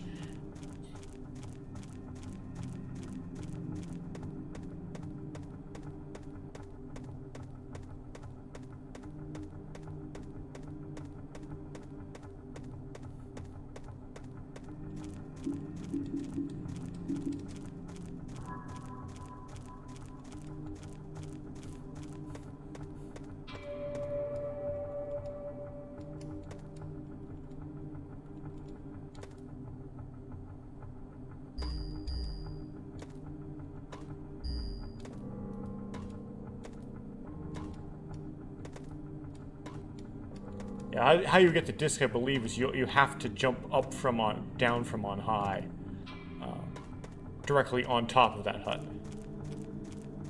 But not really. The Matoran quests don't give you anything really, or at all, so we'll just ignore it. The tokens do. You do need those to unlock the boss door.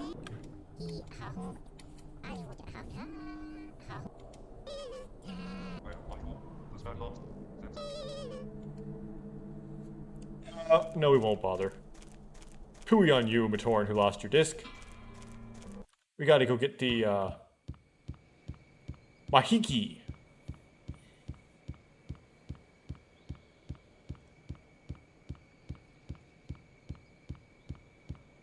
Oh, hi there. Hi, thing that will be very annoying in the beta. But for now does nothing. Can you kill me, please? No? Okay, well, I'll have to kill myself then, because I just...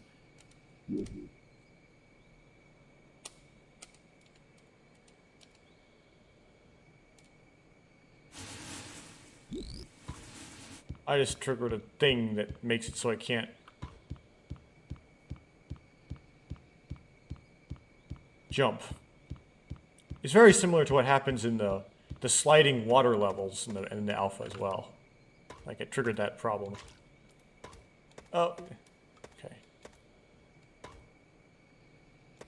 Tarakava that does it to you.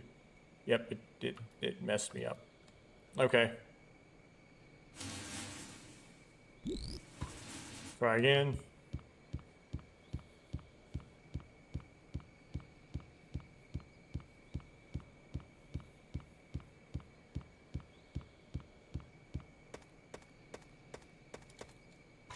I never thought of this, like, platforming thing here.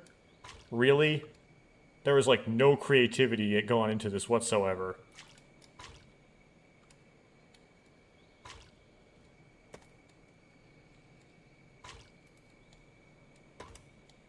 This is just pure grind. Okay. Nothing aesthetic at all.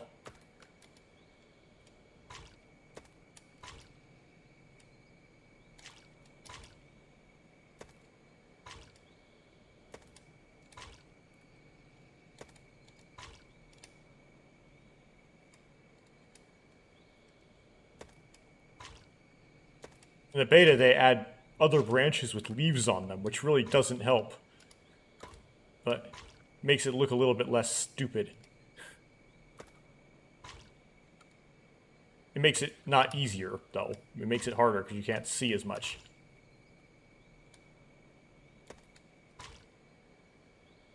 Oh, dear.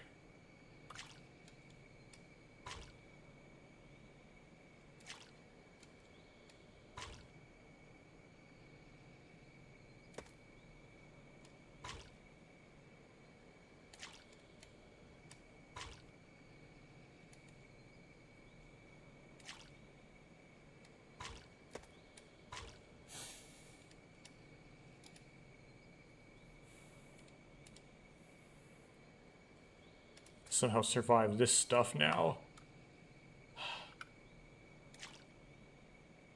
Phew.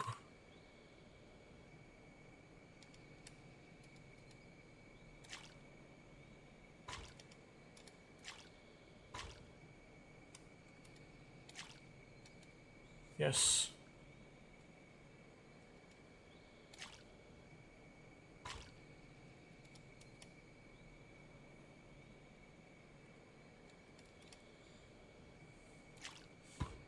Oh.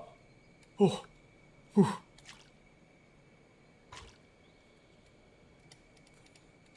Get right at the right correct angle. Oh.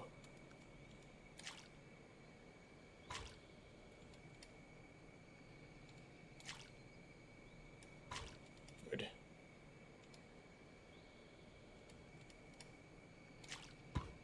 No.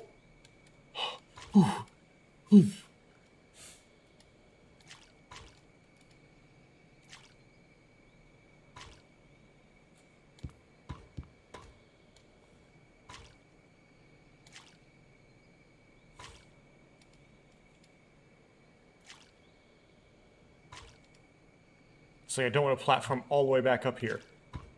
No! Oh.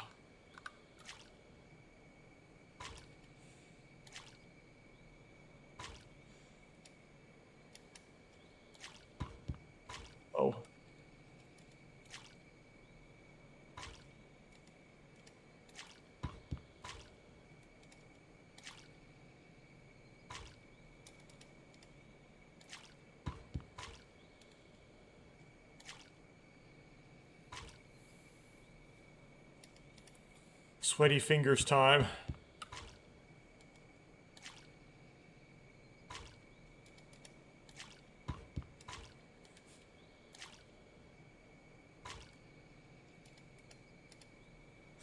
There's the thought. Use the Kakama. That I'm not gonna risk it. That could like doom me. Then we could go flying way off this like structure. I didn't figure out the best angle to go at. Because if I go really wide out here, that didn't work. Going in really narrow angled, okay, that works the best.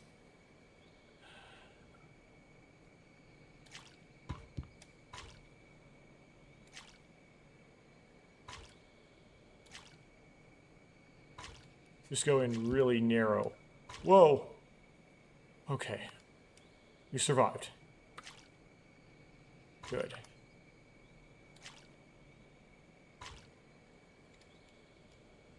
Nicely shaped ones here.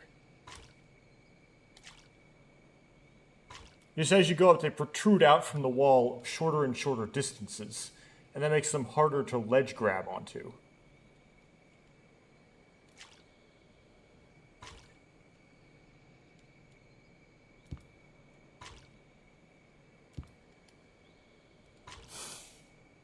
Okay, so that go up and slide to the side thing worked. Now you can go for that one, but it's safer to not. Okay. Made it through in this room. There's the Mahiki.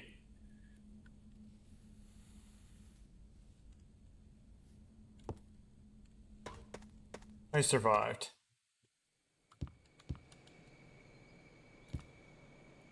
Now let's casually look for the blue spider.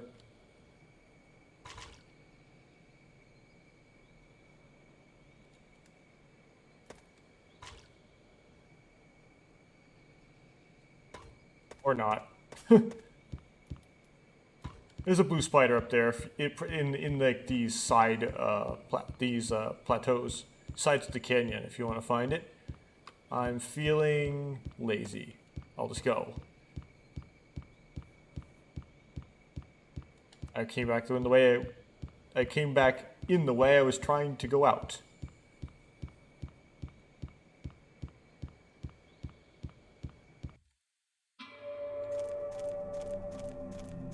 Okay. Try for the disc again, I guess, because why not? I'm going there and there anyway. Missed.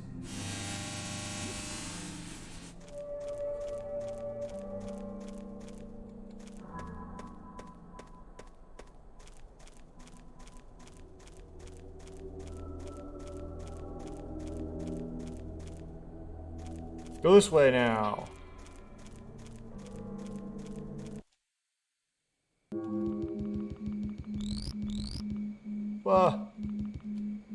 I just ran off the side.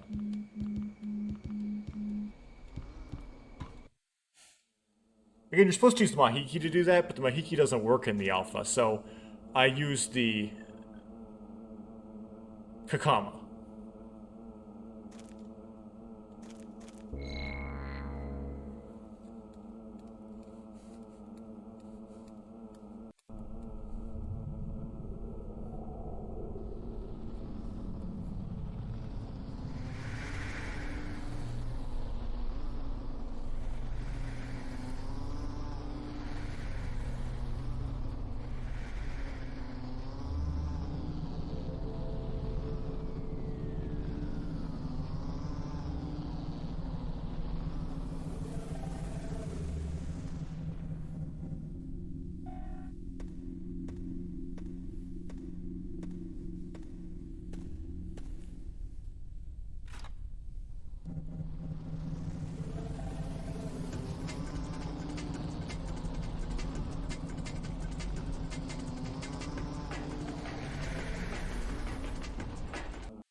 Sweet.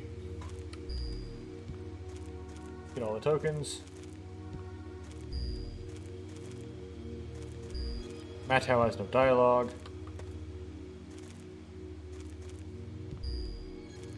Do this pit thing.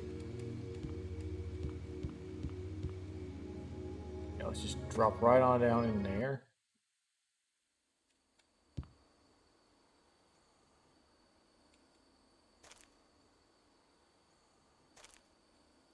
And there we go. There's no fall damage. Toa can just fall from arbitrarily high heights and just not get smashed at the bottom. Okay. Yep, the mirror.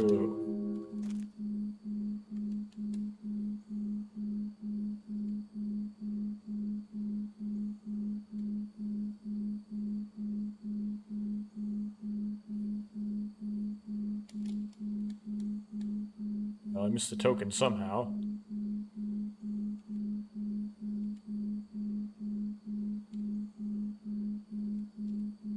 Missed the energy pickup somehow. Got that one.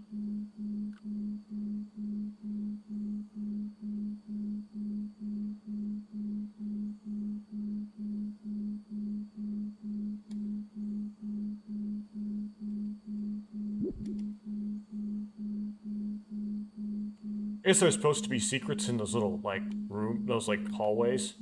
What? Why am I not floating? What's going on here?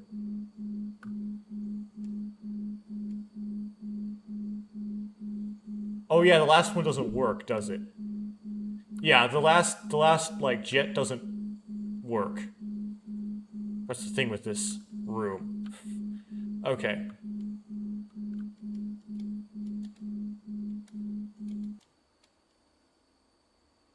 Yeah, so we're gonna have to...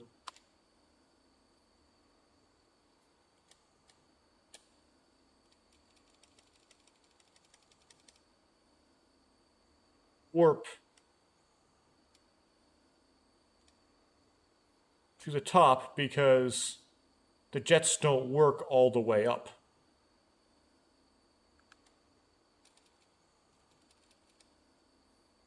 Where do I put my character in? It's like a little passage you stick them in up here. So this is the final jet. It goes up to...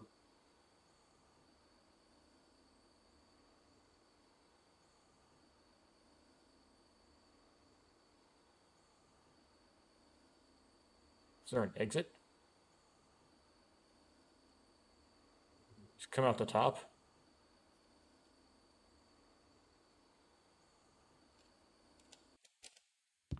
Okay. Oh, okay. This comes out the top. Yeah, now all the vents work. Okay. Let's go this way. Which is the only other way to go, I see. Oh, this is fun.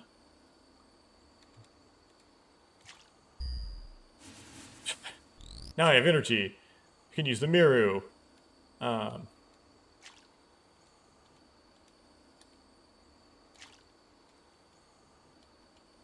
This is one of those areas where you like unexpectedly die because you hit a tree. And things like that.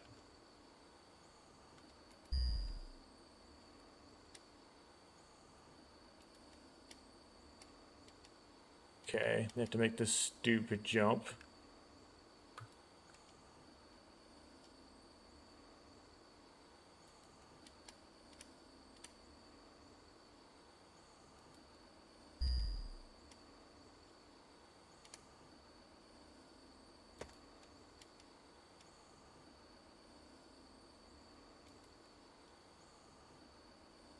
Yes, I have to somehow land this.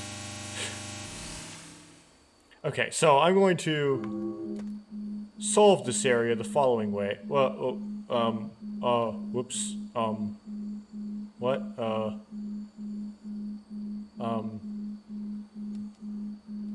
oops.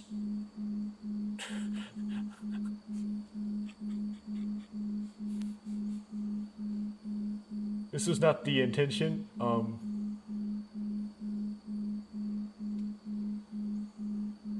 I've ascended to heaven. I've exalted myself. No, above the stars of God. Dear.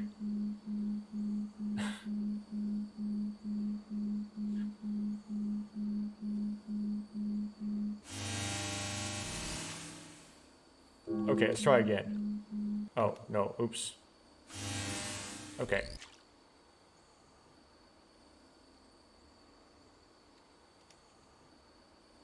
I don't know what's up with this room in the mirror, but apparently this mirror was broken in here. Which is a bit inconvenient.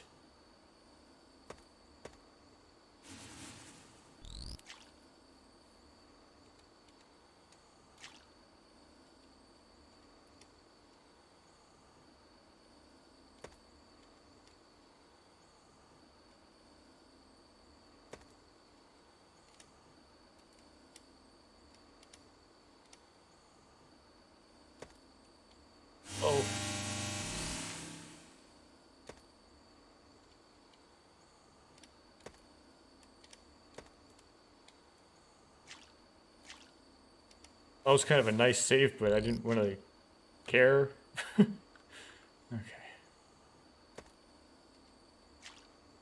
Oh, wait, drop. There we go.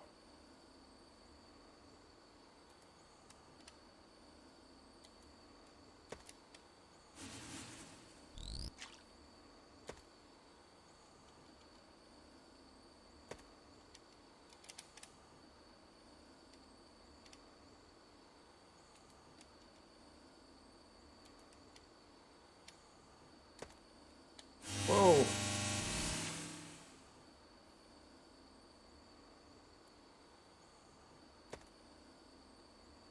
Can I turn the mirror on now? Yes, I can.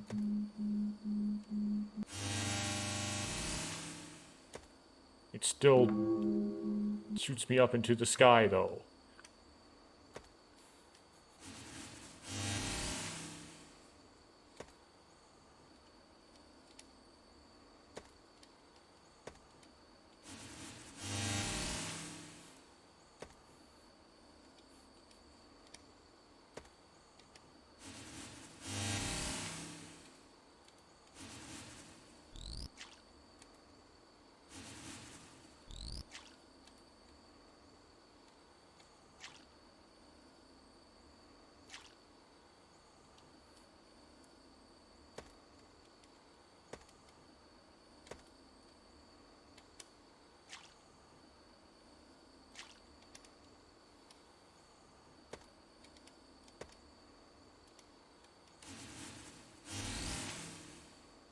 There's gotta be a way to fix this whole mirror problem.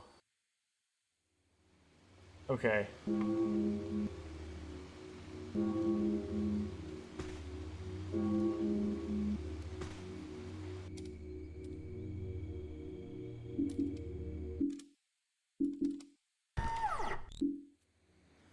Okay. Now, do I have a bad mirror still? Oops.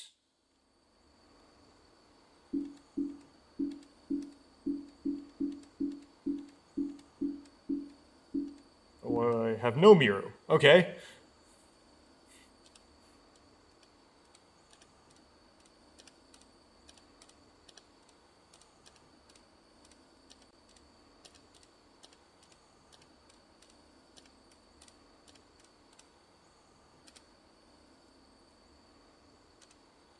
A lowercase now. Okay. Now I have a mirror.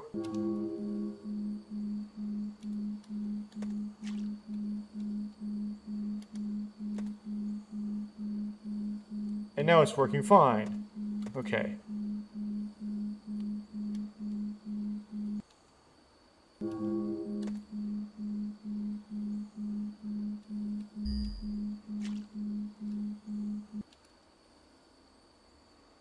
Sweet.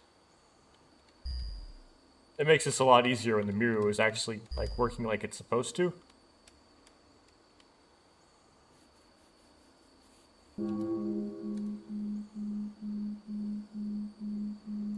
Get the vine. But I can still mess it up.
You can mirror your way through vines, which I should just skip vines and things. Come on, grab it. Good.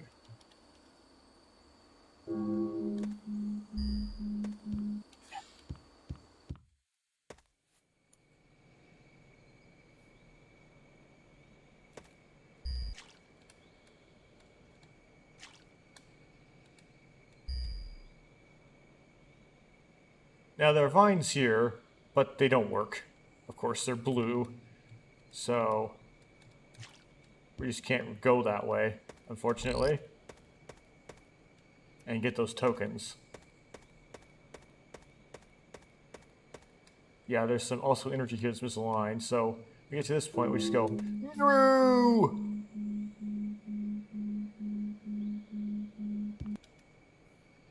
And there's the glyph.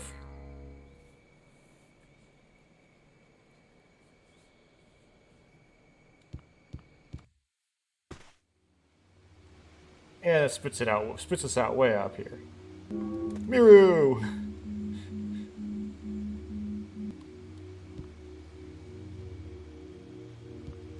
That's it for the shrine challenges. We now have the shielding, and that's it. When you load game, it doesn't load everything, so let's just make sure that he has all of them that he should have. And we also, the Mahiki probably didn't load, so let's give my, oh, well, we'll check that. Oh, the Mahiki is here. Okay, never mind that. Let's give myself a bunch of tokens. Okay. Those loaded properly, so that was kind of unnecessary. I might have accidentally cheated there. Let's see if the boss door opens. No, it doesn't. Even though we have the... Okay. So we'll just warp through. Not warp. Debug camera. They're different.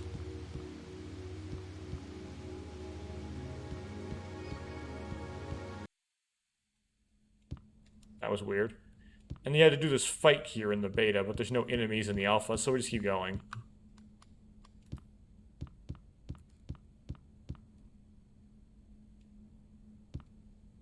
Okay, this is supposed to be a Ruru thing, but it doesn't work as... Oh. Finger syncing.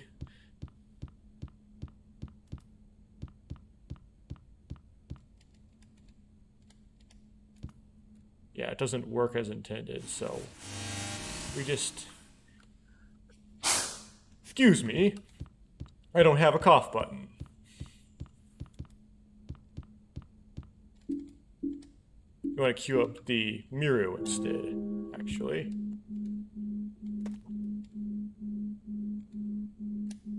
So we can thread right down in there.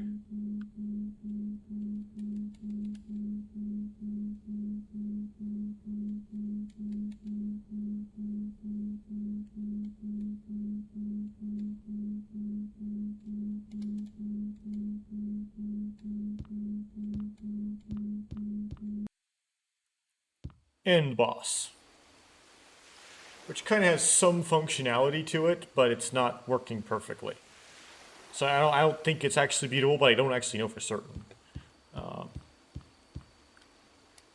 If you get hit with any of these squares, you get smashed. Like, you lose a whole bunch of health. Okay.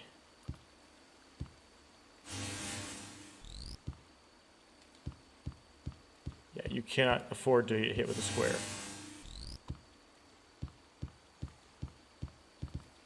You have to stay far away. And then you just kind of die for no reason. Try to get the mechanics, display some sort of mechanics here. Why the shield for some reason?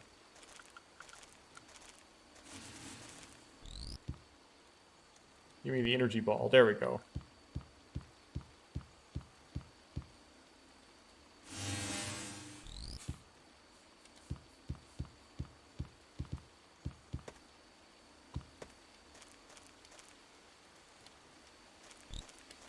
remotely close proximity instant death here.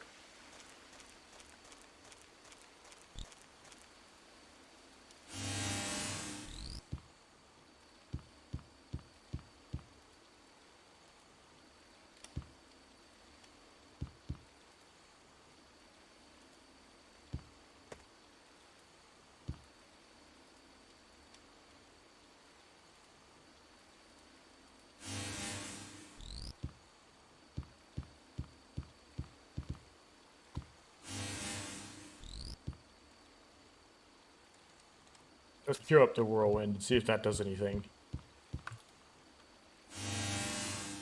Oh yeah, I remember now. Okay.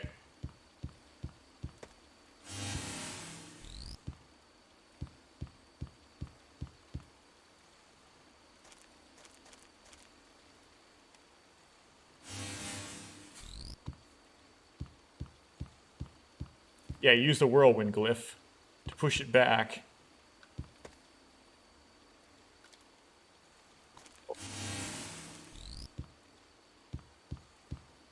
Into the waterfalls. You gotta do it from different angles. Whoa, no.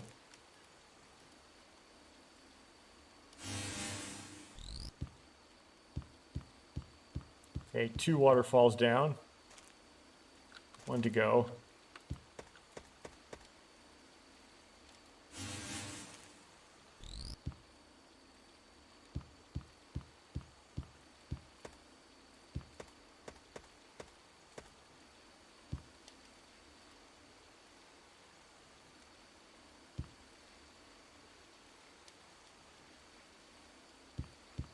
And they got through all 3 waterfalls.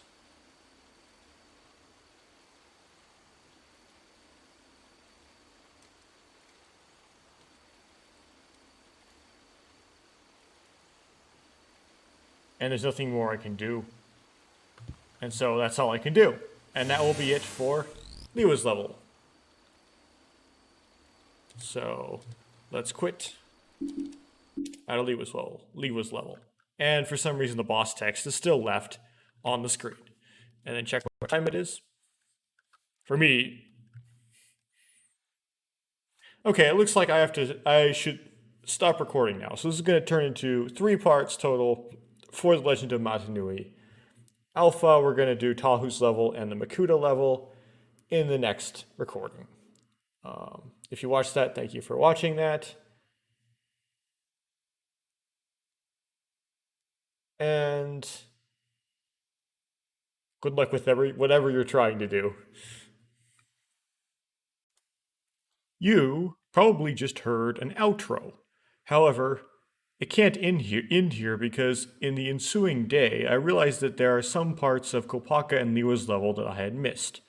The first being picking up the first of Kopaka's glyphs.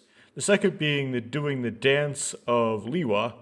And the third, there's actually an entire shrine challenge for Lewa that I just completely and utterly skipped over. So I'm going to go back and do those 3 things, and then pin them on to the end of this video that you are watching, hopefully.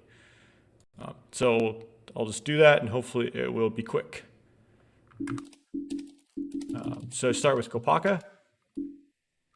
And I try not to use my debug menu unless I have to, but it's going to be silly for me to re-record all these other areas just to go to this one area, so I'm just going to go down there.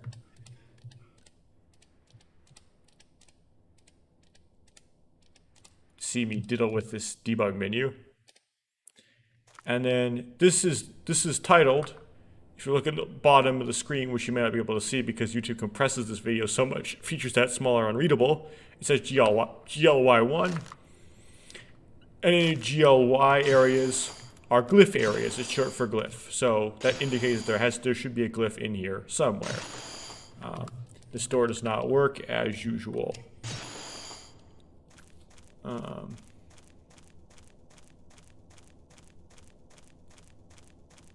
I might have actually picked this up. I just rewatched the recording and I didn't actually see this be done in there. Nor did I remember doing it on recording, so. Are you serious?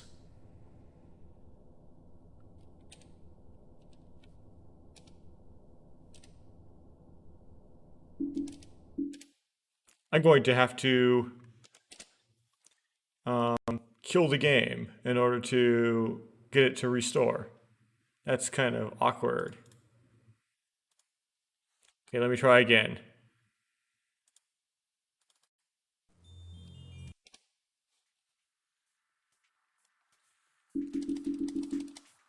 Okay, make sure it's recording. It is good. Then I'll go back to doing the recording. Escape. Warp to GLY1.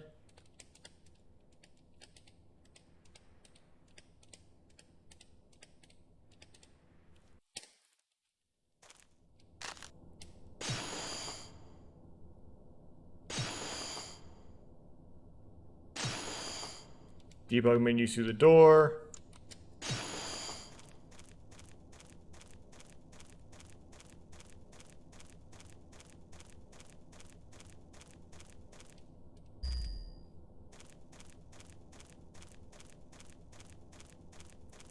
And pick up the glyph. Yeah, I may have picked it up in this very recording. I just don't remember doing it, so I want to do that to make sure that it is done on recording. And then now we can shoot the energy ball, but not really. Because it doesn't actually work. And then this door doesn't work, so I go through using the debug menu. And then move on to the next area. And then that's it for showing off Kopaka's level right now. So I'll just quit out. And then go to Lewa's level. First thing I do here is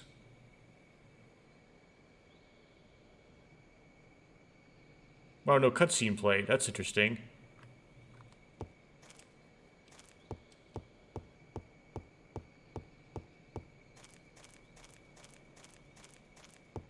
That's actually really odd. Okay. We're going to warp to the village. I want to find the dance and do it. Again, I might possibly have done this, but I don't remember doing it, so.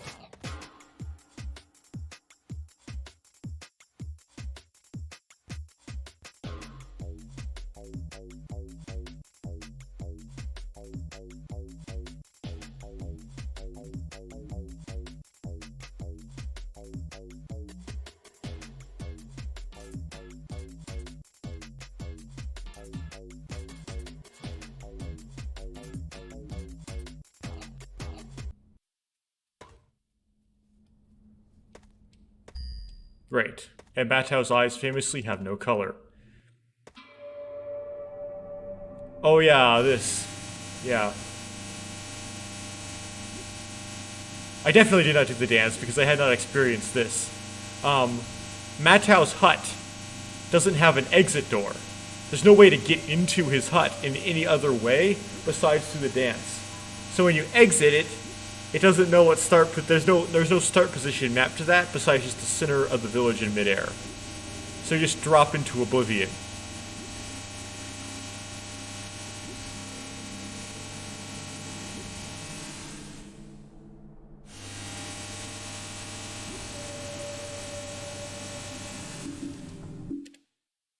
Okay, let's just go back. Whoop.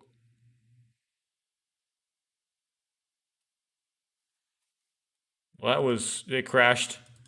It got back to the menu, and then shortly after getting back to the menu, it crashed. Let's try again. Okay, check and see if it's recording.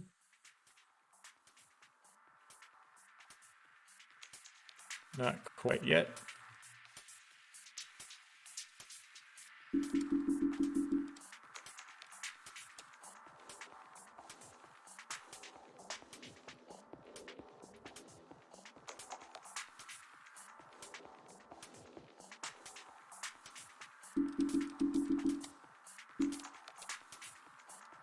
Yeah, this is tedious. Gotta make sure there's a picture being recorded before I go. Okay, cool. Then I'll go do the additional shrine challenge that I forgot about.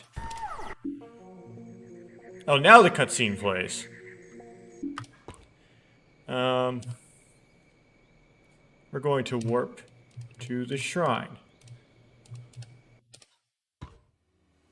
And I'm going to give myself the Mahiki just in case there's a crash that happens if I don't have it.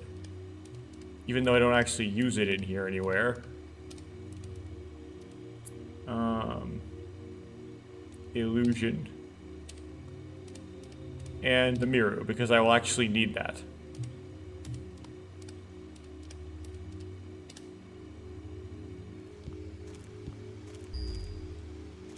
Yeah, I forgot to go this way, because the alpha doesn't enforce its own order, so... That door doesn't... To get into the boss doesn't work if you go this way or don't go this way.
This is really frustrating. It's like I can't sink down low enough. It's too levitaty. There we go.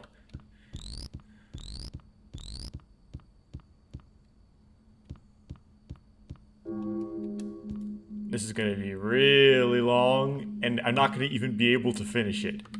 It's gonna be really long and impossible.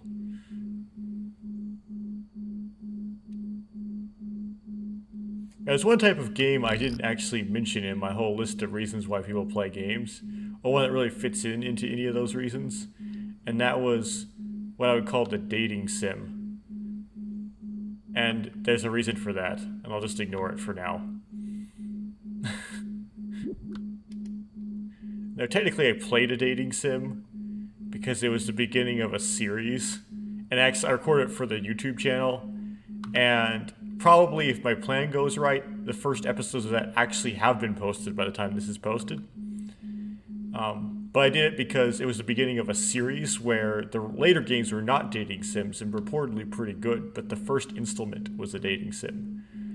And it's very strange and a little bit, like, stale and odd feeling how every girl was possible to get. But oh well. Try to refill the cache and see if I try again. I know for certainty though, that you can't do this in the alpha because your energy cache is only 3 increments deep, and it takes more than 3 increments worth of energy to get through the energy drought at the top. So I'm gonna have to use the debug menu to debug camera my way up to the top.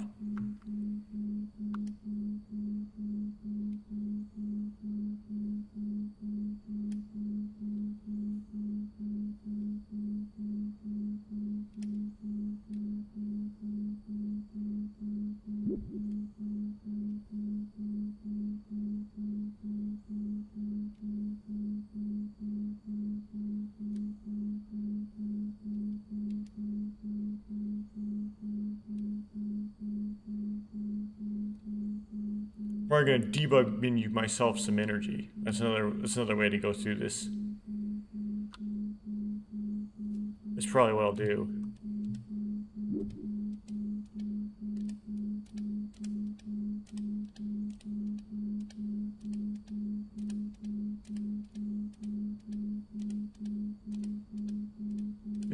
Yes. There we go. It's not what I intended, but maybe that's reason to think when they made Rebuilt, that maybe it's their reason to believe that there is some intention of making the rewards for completing the quests for the Matoran to give you extra energy and life capacity via a mono Volospheres. Was that if you hit max energy in the debug menu, you get this big cache. Okay.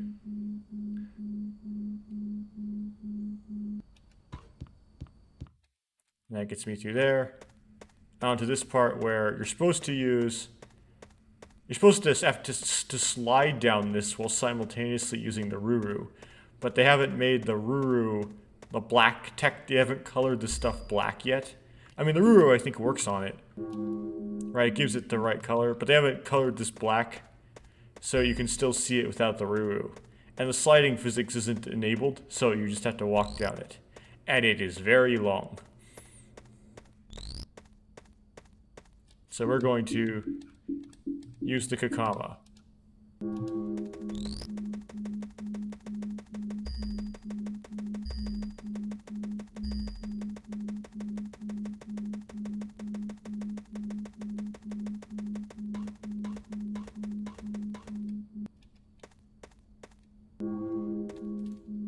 No. Crud. I'm gonna use a Miru there.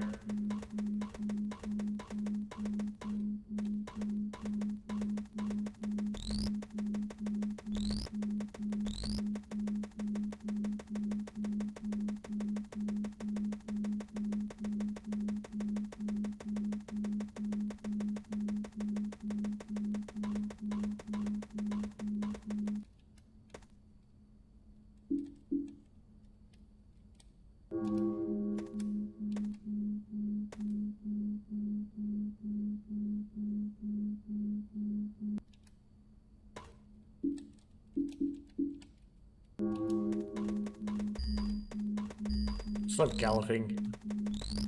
There we go.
Up. Of course that would happen.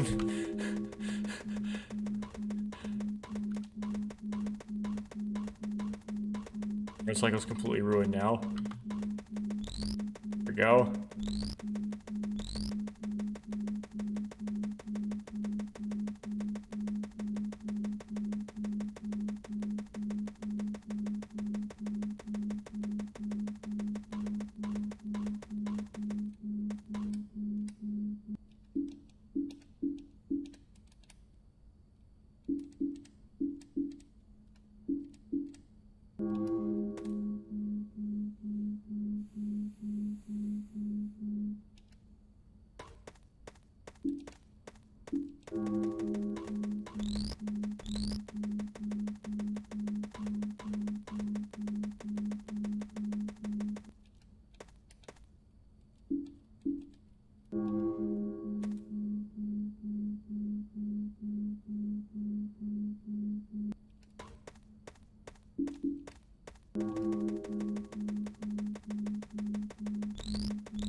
Oh.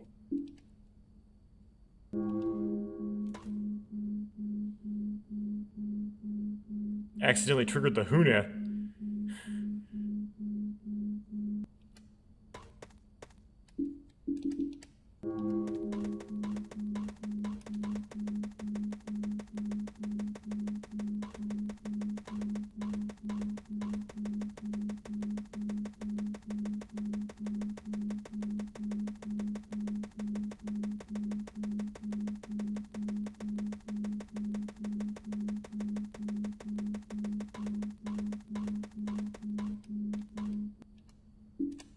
Try not to mess this up this time. Okay, activate it. Jump, there we go.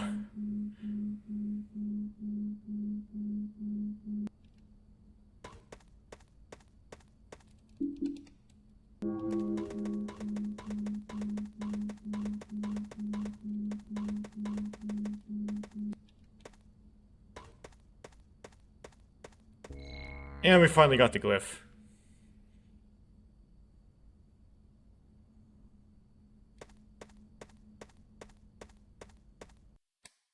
That you use the boss.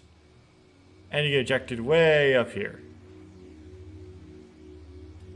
And you just go for the drop.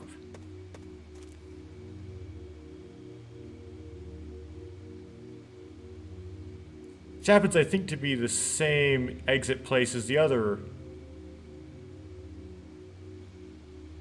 shrine challenge. So there's redundancy. See, where to get out? Oh, you get out from that one up there. So, okay. So you go in there and come out up there. And that should be it for real this time. So that should cover what I didn't get to, or accidentally did not do because I was careless. Of course, that makes this a little bit less organized and a little bit less clean, especially that I would like. But I'm not going to go back and re-record all of that just to include these parts that I forgot. So, again, if you watched all that, thank you for watching it, and that will be the end for this one.